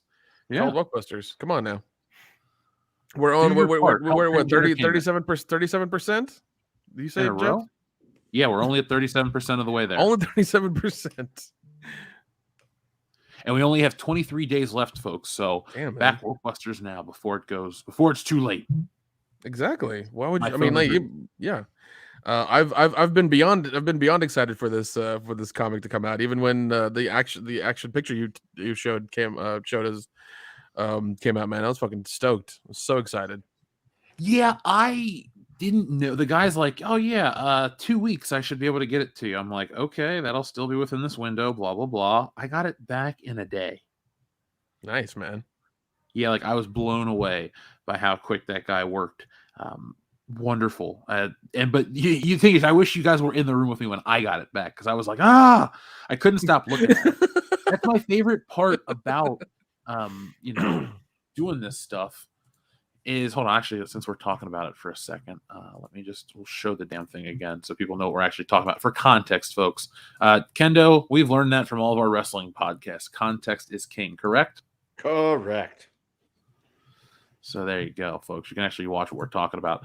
But yeah, I've always been I've been excited about this one, man, because it's Ghostbusters, it's Wokebusters, it's us. It's, we had the video come out years ago, the anti-Ghostbusters 2016 stuff, and some of the biggest hits on the channel have been that. So this is it's been for us.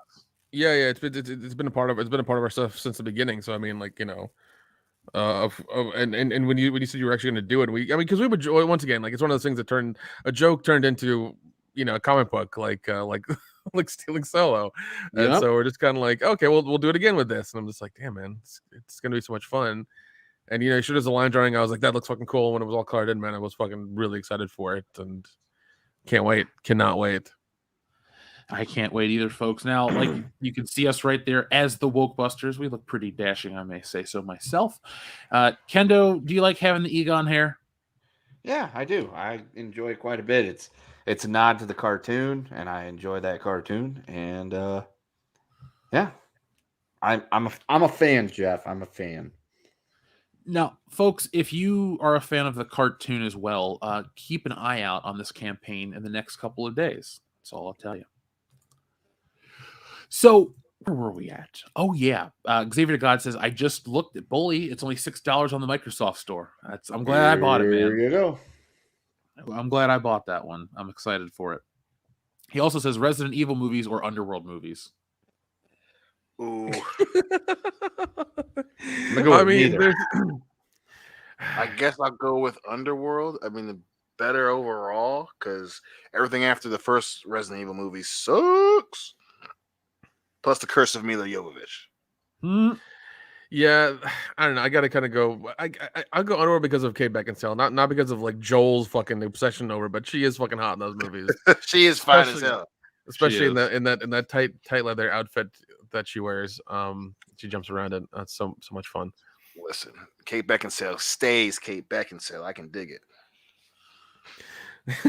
Her and Scarlett Johansson are wearing basically the same outfit. It just Scarlett Johansson. Your husband keeps making you movies, you know. Doesn't have to be dark all the goddamn time, Len Wiseman, but you know your wife is fine. Yeah, it's funny how Scarlett Johansson got mad at the outfit, but Kate Beckinsale still rocks it. She's like, I'm okay with it. Shoot, she's like, I just bought another house. Made her famous. Hey man, yeah, you know. I'll go with even though I haven't seen many of either film series, I'll go Underworld because what I've seen of Resident Evil I hated. But I'm trying to think of a good fuck, marry, kill. What would a third one be for this franchise of this type of movie?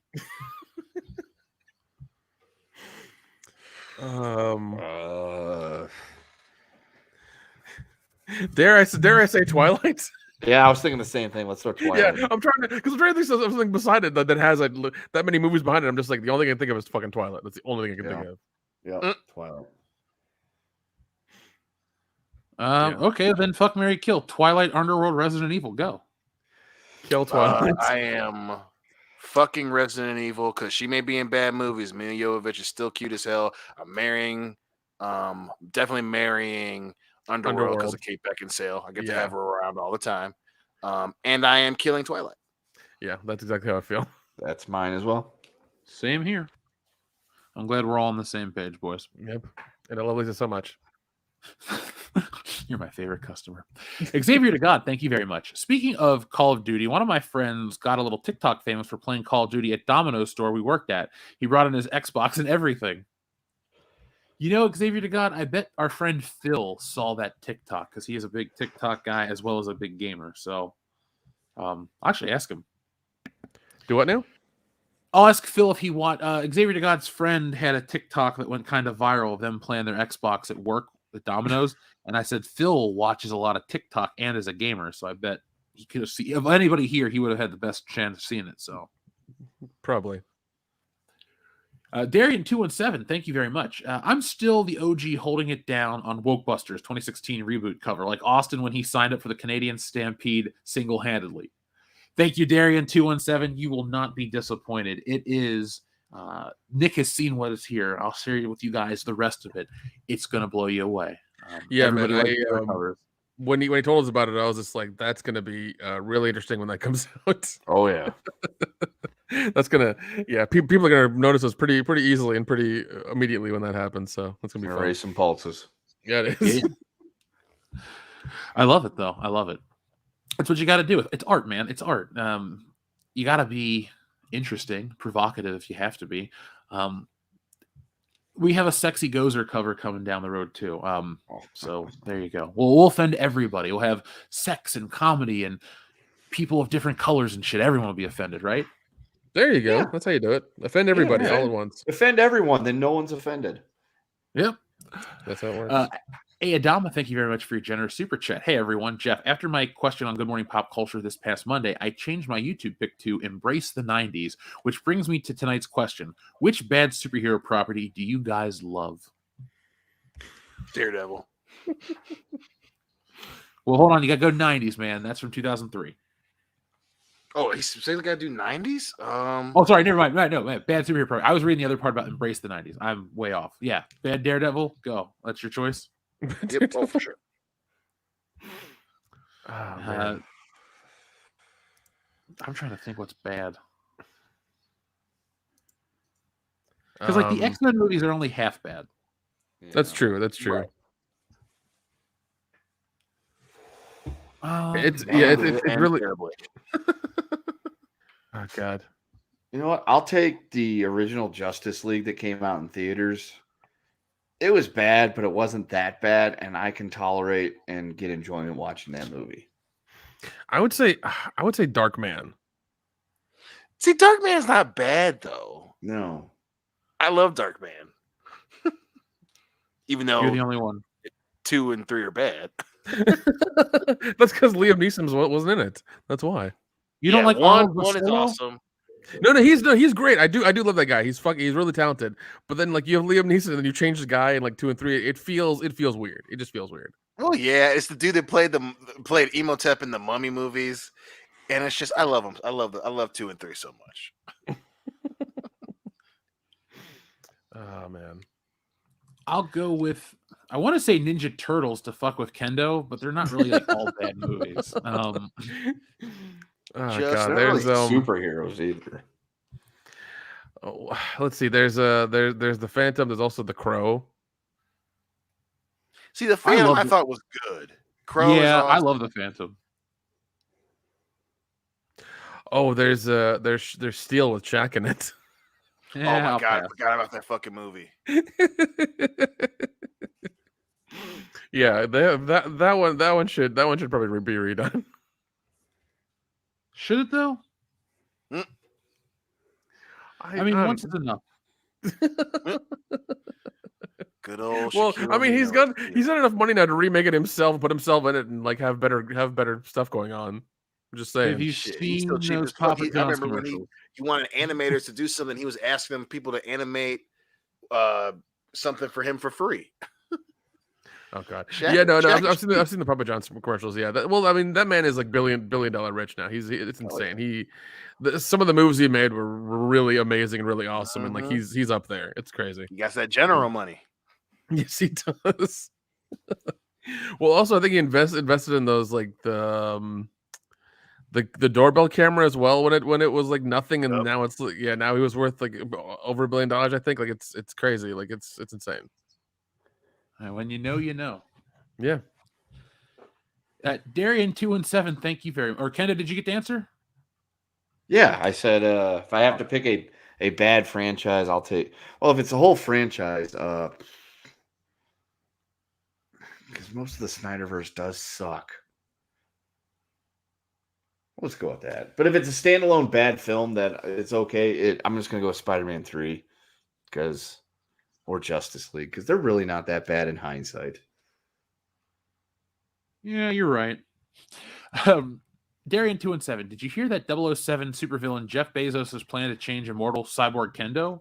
New Bezos startup hires top scientists to defeat death with Nobel Prize winner, including $3 billion in capital. I mean, if I'm a cyborg, I'm definitely making it to 35.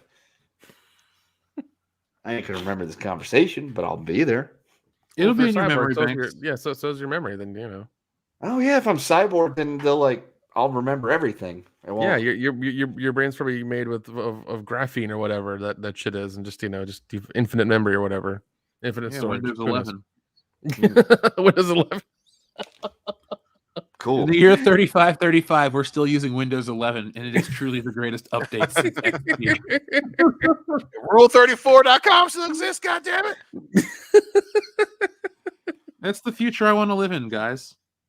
Where Windows 11 is dominant across the entire planet. Rule 34 is still around. That's true. I mean, life should be zesty.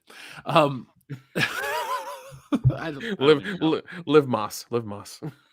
You know, I almost went to Taco Bell today, and I'm really happy I didn't. That's a good call. You don't want to go to Taco Bell. Yeah, I drunkenly ordered Taco Bell the other night and definitely regretted it. Mm-hmm. Oh, especially when you have all those great taco places by campus, like Taco Bell across from campus. Oh God. Adam Wofford, thank you very much. In the year 3034, Kendo, just for kicks, he causes House Steiner Lyrian Commonwealth, which started the fourth succession war with House Lao. Then Kendo realized it wasn't a simulation, but war. I don't even know what that means. I'll read it again. In the year 3034, Kendo, just for kicks, he causes House Steiner's Lyrian Commonwealth, which started the fourth succession war with House Lao. Then Kendo realized it wasn't a simulation but war. So I think you're using Steiner math to cause a war. Oh, okay. I thought Not gonna lie, Kendo. It's true. They spelled disaster for me in the year 35. Sacrifice. Well, if Scott Steiner becomes a cyborg and him and I are like buddy cop cyborgs, that'd be great. I'd watch that movie. I would too. 35 buddy cop super cyborgs. How about Big Bad Buddy Cops? I'd watch that movie. Big Bad Buddy Cop's fine. That works good too. Xavier to God says, "Fuck, Marry, Kill, Fast and Furious, Death Race, Mad Max." Marry Mad Max. Fuck. Fast and Furious, and I guess kill Death Race. God damn. Kill Fast and Furious because it needs to be killed. Yes. Fuck Mad Max and then marry Death Race because it's awesome. I am gonna fuck Death Race, marry Mad Max, and I'm going to kill Fast and Furious movies like a tree or a car into the tree. I will marry the Fast and the Furious because I like money. I'll bang Mad Max because who doesn't like a good time? And then who gives a shit about Death Race? Apparently, Nick. Damn. Just no love for Death Race. No fucking love for Death Race. Dude, they didn't even have love for Death Race when they made Death Race. It's a Roger Corman classic, sir. You fucking respect it, okay? Oh, you know what? I was thinking of the Jason Statham one the whole time. I actually liked the one with Stallone quite a bit. Yeah, I mean that one was okay. That one was fine for what it was. I mean, the present racing or whatever. Sure, whatever. But the old one is fucking hilarious. I agree. Now, the reason I was so abrupt with it is because I usually judge these franchises by the last thing I watched with them, and the last one I watched was the Jason Statham one. So, yeah, that one was pretty meh. The sequels aren't terrible. Plus, it's the dude that played Novak in Blade 2 is the main guy. I can never remember his name. Actually, the sequels are pretty good as well. I watched those too, and like they were actually pretty good. Yeah, they weren't that bad. And then Death Race has the line where the woman's like, "Yeah, go toe to toe with me, motherfucker. And let's see who shits on the sidewalk," or whatever she says. I fucking bust out laughing every time I hear that line. What does it even mean? No one knows, man. No one knows. Fair enough. It's the language of the gods. We'll see who shits on the sidewalk. Like, what? Has that happened to you before? Did you stare at someone until they shat on the sidewalk? I mean, if you're staring at someone and they don't move, and then you need to shit, I mean, and you're both on the sidewalk, I mean, it's gonna happen. Maybe her gaze was that intense. Maybe it was. Is it June? Xavier to God also says, "Fuck, Marry, Kill, Call of Duty, Halo, Gears of War."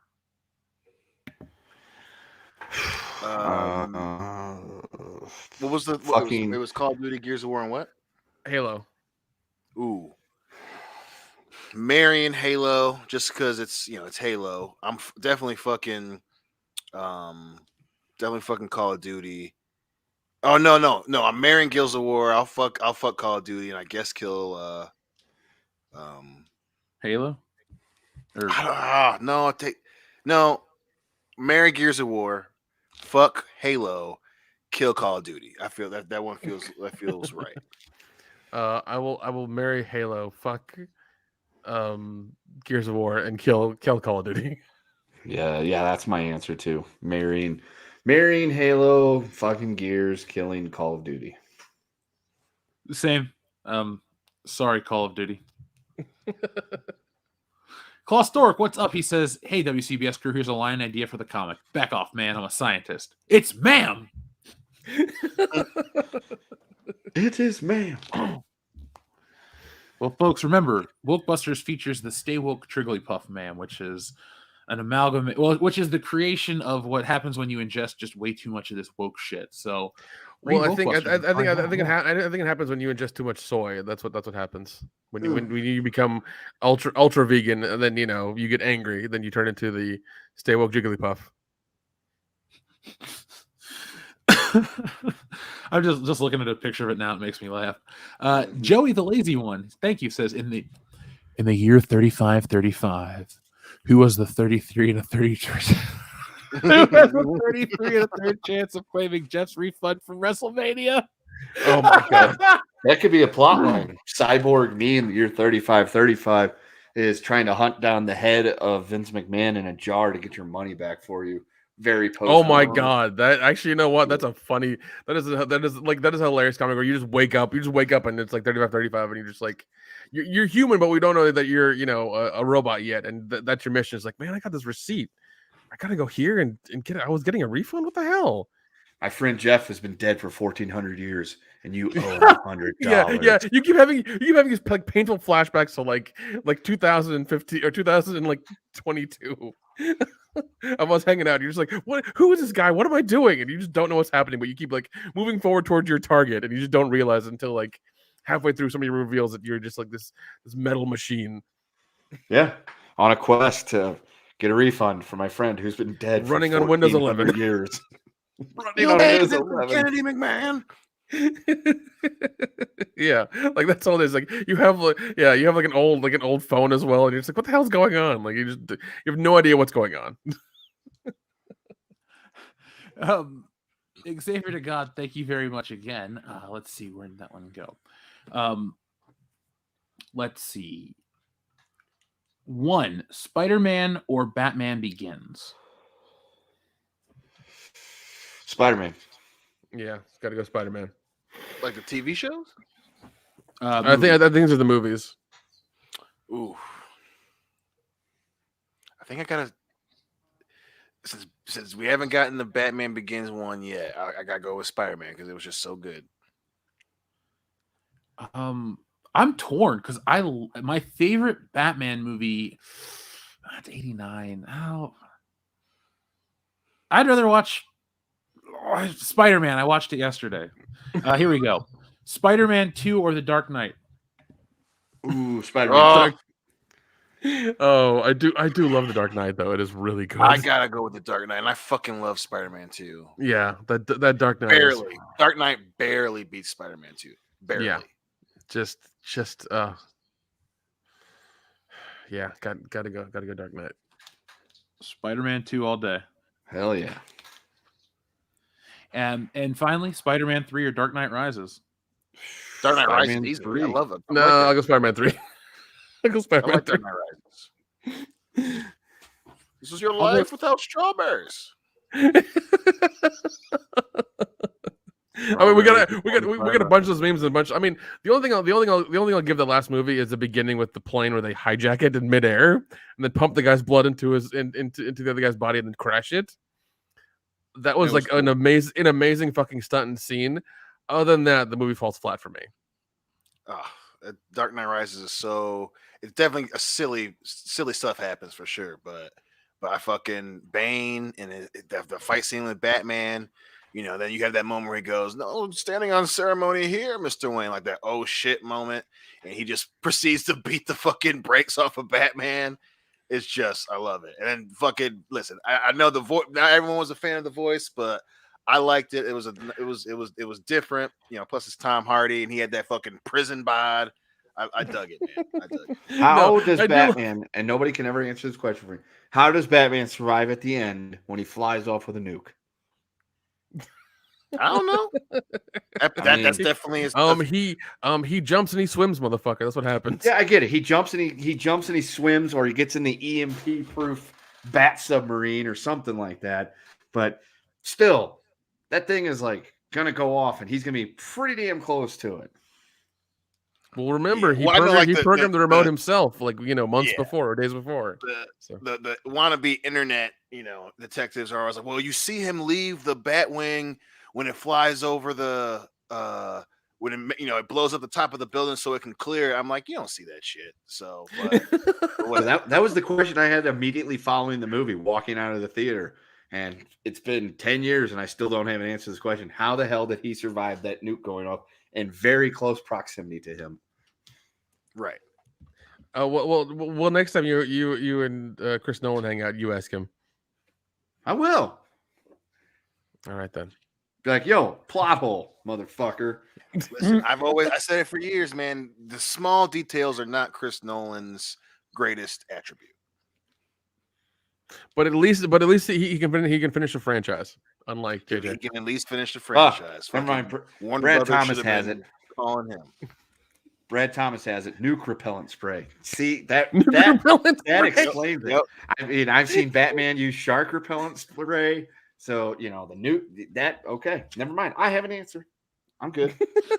I love how that's a satisfying answer for you. Nuke repellent spray. Gotcha. Yeah, I mean, I've seen him use shark repellent spray. I've seen him use other sprays. That's it right there. Nuke repellent spray. Good enough for me. Where can I get that, Kendo? Nuke repellent sprays are us. It's basically lead paint in a can. That's what it is. And he's just something wrong with that. I mean, while he's flying away in the Batwing, he's just fucking spray painting the shit out of himself with lead paint. Yeah, like you enjoy lead in your system, Jeff. We'll see how that goes in a day or two. Hey, if I was this orc, but we're gonna find out. If I can avoid a nuke, it's worth it. Okay. Okay. Monster 01, thank you very much. Death Race 2000 for the win. Stallone says, Mira, some people might think you're cute, but me, I think you look like a very large baked potato. Yeah, dude, the dialogue in that movie is fucking wild. It is goddamn wild. I don't understand if that's supposed to be a compliment or what. Neither does he. Oh, okay. Yeah, David Carradine plays Frankenstein. He's supposed to like shake the hand of the president and then blow him up, and then he becomes president somehow. That's how the world works in that universe. But instead, he went to a closet and never mind. I'm glad that's his legacy to you, Kendo. Well, if you're gonna go with a smile. That's his legacy to me too. At this point, come on. Kung Fu's great, but dying while masturbating is just funny. he coming and going. He went out the way he wanted on his nutting, so can't hate the player. I don't. I'm never not gonna laugh. It's like he loved. Jacking it. I mean, yeah, you're David Carradine. You're David Carradine. You think you couldn't pay somebody to do that for you, or help you out or something? Like, well, he was in Thailand, so it's not that far fetched. Maybe he did. They just didn't show up on time, Yeah.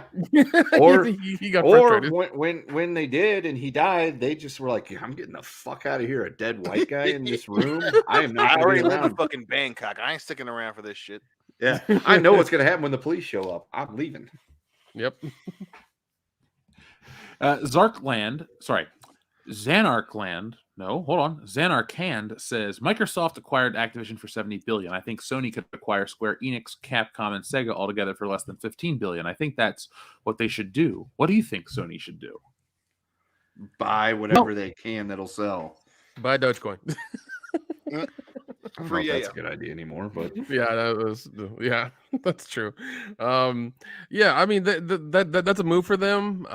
We'll see what they do. Right now they're shitting their pants. I mean, they as Jeff said before, their stock lost like $20 billion because it just dipped that far. I mean, that's insane. That's really insane.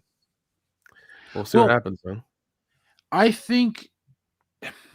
I'm pretty sure Xbox and Sega had like this really great working relationship because in many ways the Xbox was the spiritual successor for Dreamcast properties. So I don't know if that working relationship would get undone. I think Sony should just keep making. Look, Sony's ahead of Microsoft. The funny part is, like, we're talking about this big acquisition, but they still sold more PlayStation 5s. So I guess they should just keep making systems with hype that people want to buy. I don't know. They just seem so unattractive to me right now because they don't seem like they have an identity. The couple IPs that they have out just don't do it for me. And everything else just keeps getting changed or redone. It's like, oh, we can still play Final Fantasy VII, a game that came out in 1998. Awesome. Yeah, I'm not a Final Fantasy guy, so that doesn't Nor really mean very am I. much to me. Yeah, that pisses me off about that stuff. It's like, I want a little more than Final Fantasy. I want a little more than what you're offering right now. It's like God of War and this and that. It's the same. TLJ Screwjob says, do Dion, Nick, and Kendo think the deleted scenes of Batman Forever about Bruce Wayne / Batman's psyche make it better like Jeff does? Do you guys? What deleted scenes? I'm unfamiliar with said deleted scene. There's a lot of behind the scene, or there's a lot of deleted scenes about Batman Forever, because it's a whole subplot about Bruce Wayne's father's read book, and you guys should check it out. There's a lot more depth to Batman Forever that they weren't allowed to put in the film because of McDonald's. Yeah, McDonald's had a lot. What? Well, They had those cups. Mm-hmm. That's true. They did. Oh, those fucking cups.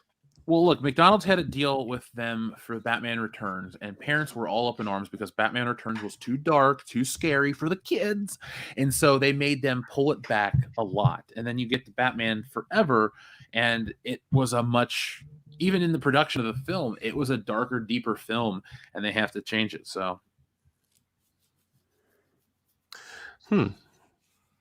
Yeah, I'll have to watch those deleted scenes and figure it out because there's a backstory about his red book, and there was supposed to be like a larger story that they were trying to do. That's interesting. yeah, check it out and then watch the film with that in mind. See if it changes your opinion. Gotcha. TLJ Screwjob says, "Is it just me, or have you guys not moved past 172 subscriber for literal months? YouTube's been shit lately." Yeah, but not just you. Yeah, it went back actually. So we've actually been on the rise again after some weird. I guess they flushed. Well, it's a YouTube purge they always do. So they had a big one of those, and we had to deal with a lot of that. I guess we just don't really talk about it because I figure, does anyone really want to hear us, talk about what YouTube's up to? Clearly, they suck at times, but we're working towards stuff again. Realistically, we're now here at the beginning of the year able to produce more stuff, and we're seeing better returns already. So, yeah, Jeff doesn't like us. Yeah, Jeff has been kind enough to show us the numbers and stuff, so we're seeing a good return on the stuff we've been doing lately, and we're trying to keep things on the up and up, trying to keep schedule with the drunk commentaries and the comic book, the Wokebusters comic book that's going to come out, and a bunch of other things we're doing on Patreon. So this way we can, make people happy and put out more content and be more accessible to you guys. I mean, Jeff is doing the Good Morning Pop Culture stuff as well, so we're trying. Oh yeah, and we'll be just fine. We always win, guys, so I'm not worried. Now, there was something I did want to bring up on air. Dion, I don't know if this is nice or if it's too late in the night for you, but you want the good news first or the bad news? Let's go with the bad news first. Get it out the way. All right. Ellen DeGeneres' game show has been canceled after 4 seasons. Oh no, man. Oh God. Damn shame. All right. Now you want the real news? Yes. Longtime abortion activist Lena Dunham is ready to adopt children. Oh my God. Lena Dunham, who called abortion an act of bravery and self-knowledge, wants to adopt children now that she's in her mid-30s, saying, "I don't feel like turning 38 without a child." Well, she probably shouldn't have had that hysterectomy. Yeah, it's too late for that shit. Yeah. So wait, I mean, like, So I guess she feels lonely. She needs somebody to play with. That's why she wants to have a kid or have kids. I guess. I guess her Didn't some idiot marry her like and just didn't know what he was getting? Yeah. I don't know how much he knew or not, but she's married. Oh, God. Poor Sorry, guy. Dion. Damn. I know. 3 weeks from retirement. Now, the star of HBO's Girl spoke about her burgeoning maternal instincts in an interview with The Hollywood Reporter. Dunham said she wants to adopt, though she's eased up on the timeline since entering a relationship with her now husband, musician Luis Felber. I'll be 36 this year, she said. I don't feel like turning 38 without a child. And it was like the last 4 years I've been building a boat, and now my time to sail it and see if it's sunk or not, she added. And I was like, oh, it holds up on water. Dunham has been one of Hollywood's most vocal proponents of abortion. Pretty sure she's the actress once said she's never had an abortion, but she wishes she had because it's a sign of bravery and self-knowledge. I always thought that I myself didn't stigmatize abortion, Dunham said in an episode of her podcast titled Choice. I'm a abortion rights activist. It's a huge part of who I am, she added. But then she said she had distanced herself from the issue of abortion in the past. Dunham also spoke about the hate mail, much of which focused on her body, that she's received throughout her career, revealing that that half came from other women. She says, I think people would like to think I think people think it would be like Trump-loving men in their heartland, she told the reporter, but it's women, probably women with similar body types to me who had internalized that kind of hatred that we're supposed to have our bodies. If they weren't enjoying their body, then I'm sure as hell not supposed to enjoy mine. No, you're just an insufferable bitch. And also, isn't this the girl who made her dad say white men are bad and make a whole little speech about it and shit and record it and put it online? I don't think so. Okay. I'm sure somebody did that, but I think it was someone else. Okay. And this is also the one who, like, I guess, didn't she like sexually assault her like sister or some shit as well? Yes, she talked about that in her weird book. ass. She like admitted about it and shit, and it was ugh. Yeah, so I mean, like, I wouldn't trust her with a fucking chew toy, let alone a child, at all. Like, no, because she'll eat either one of them. Yes, exactly. Yeah, I don't. Yeah, that's not a good idea at all. Ugh. Now, gross, folks. I think we've reached pretty much the end of tonight's show. Is there anything else you guys want to cover before we go? Free yayo. I don't know. We are actually, we're trying to get more active on Twitch. Hillary and I didn't stream this past Wednesday, but yeah, we try to stream on Wednesdays, Friday nights, and Sunday nights. So we're trying to get that up. It's another opportunity for the fans to come hang out, have a good time, and interact. So definitely look out for that. Join us on Twitch. World Class BS Gaming, I think is what it is. So yeah, man, be on the lookout for that, guys. Right now we're playing Mass Effect, so it's a fun time, guys. Come join. Now, hold on one second. TLJ Screwjob, we have that on Patreon already for you. We've done that one. Yeah, we have with our former friend Chet. That was interesting. Yeah. But I don't know if I said this before on the podcast, but when I took the WB studio tour into California, we went to the soundstage for Ellen's show, and they told us that's where they filmed Star Wars: The Christmas Special as well. Oh, so much bad stuff in one spot. Yeah, and I couldn't stop laughing, and I was just like, I'll remember this forever because this is fucking hilarious. There is something we did forget to talk about real quick before we are going, and that's Alec Baldwin. Did you hear about the lawsuit? Yes. Yeah, that the armorer is suing him. Oh, so he's got two now. Yeah, he can't fucking win.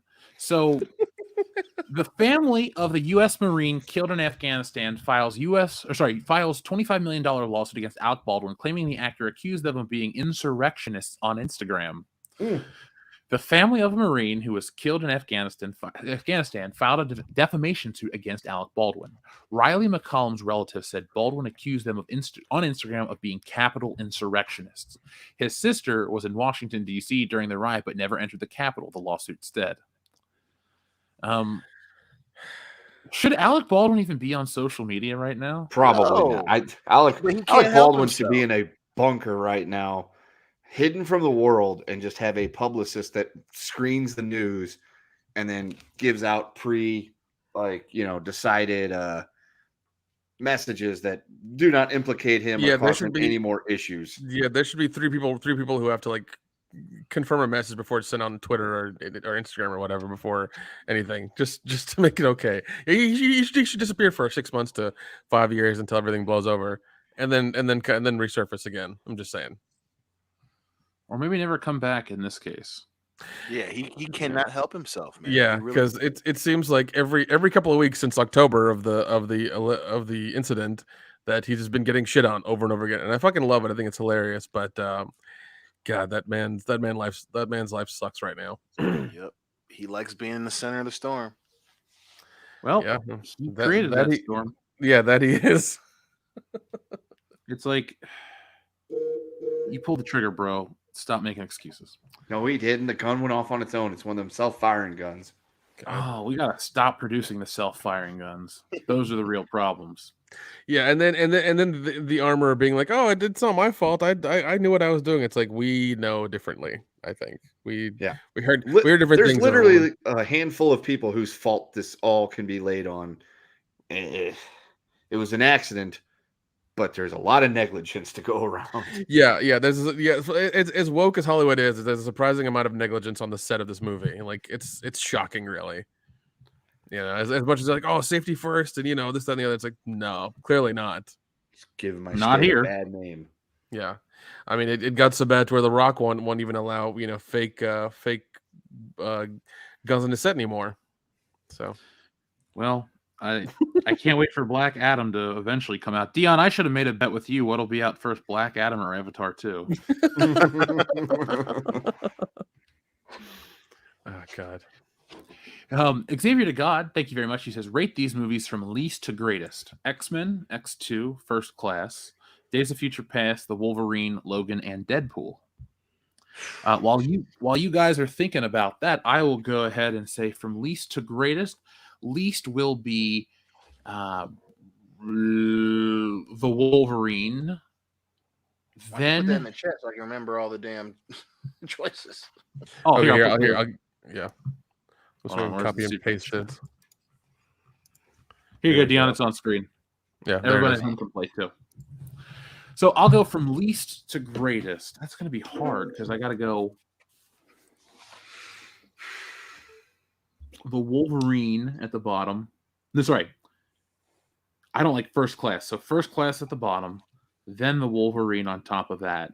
Then I'll go with Logan.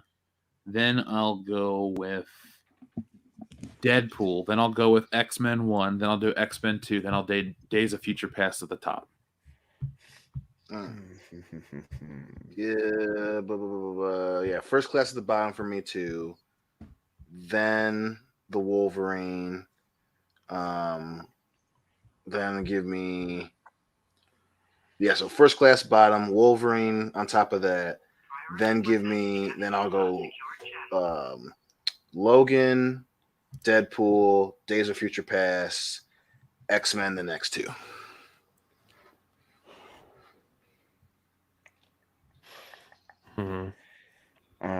First Class at the bottom, then The Wolverine, Logan, X2, Days of Future Past, then Deadpool, then X-Men. All right, let's see. Wolverine. I'm gonna give it First Class. Days of Future Past, Deadpool, X2, and then X-Men. So thank you, Xavier to God. I actually love questions like that because one, it makes me sit and think, which do I like more? But to me, X2, there's just something about that film that still hasn't been topped. I just love the feel of it. Yeah, I do definitely. It seems like when people do when it's done right and you have a good part 2, like it's done really well. It's done almost a little bit better than part 1 when it's done right. And it's it's good to see that when it happens rarely. Would you like to hear about a new film that might not actually meet those qualifications at all? Sure, why not? A Christmas Story sequel is in the works at Legendary and Warner Brothers, with Peter Billingsley set to reprise the Ralphie role. Why? Now, hold on, it's better. It will premiere on HBO Max, and while not confirmed, the source did add that Airplane star Julie Haggerty will play Billingsley's mother. So that doesn't make it any better. Story. It's still a Christmas Story Part 2. Well, here we go. The film follows an adult Ralphie in the 1970s. He returns to the house on Cleveland Street to deliver his kids a magical Christmas like the one he had growing up. With the same attention to real-life tone of the first, Ralphie reconnects with childhood friends, reconciles the passing of his old man, and sows the seeds of origin in this beloved holiday classic. So the movie starts with a funeral. Awesome. That's going to be really lighthearted. This is just a bad idea. A Christmas Story it's in this weird place as a movie that just exists. I mean, obviously you can watch it all year long, but we only watch A Christmas Story on Christmas. We watch it 24 hours a day. It's this big thing, and then it goes away. This is dumb too, because it's one of those important films like Christmas Vacation, It's a Wonderful Life, these classics that we watch year in and year out, and it becomes a family tradition. It becomes a part of us. Adding more to it, trying to touch on something else that's that sacred, it just won't have good results. Well, see, here's the weird thing. A Christmas Story 2 came out already in 2012. With Randy Quaid, right? Yeah, I think so. Let's see.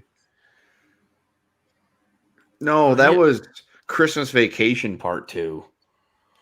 No, I'm looking at A Christmas Story 2. That's what I'm looking at right now. And Randy Quaid's the dad, right?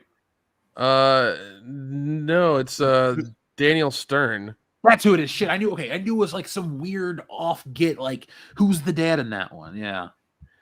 Yeah. So I don't like it's strange, and I don't know why they're redoing a shitty part 2. I guess I don't know.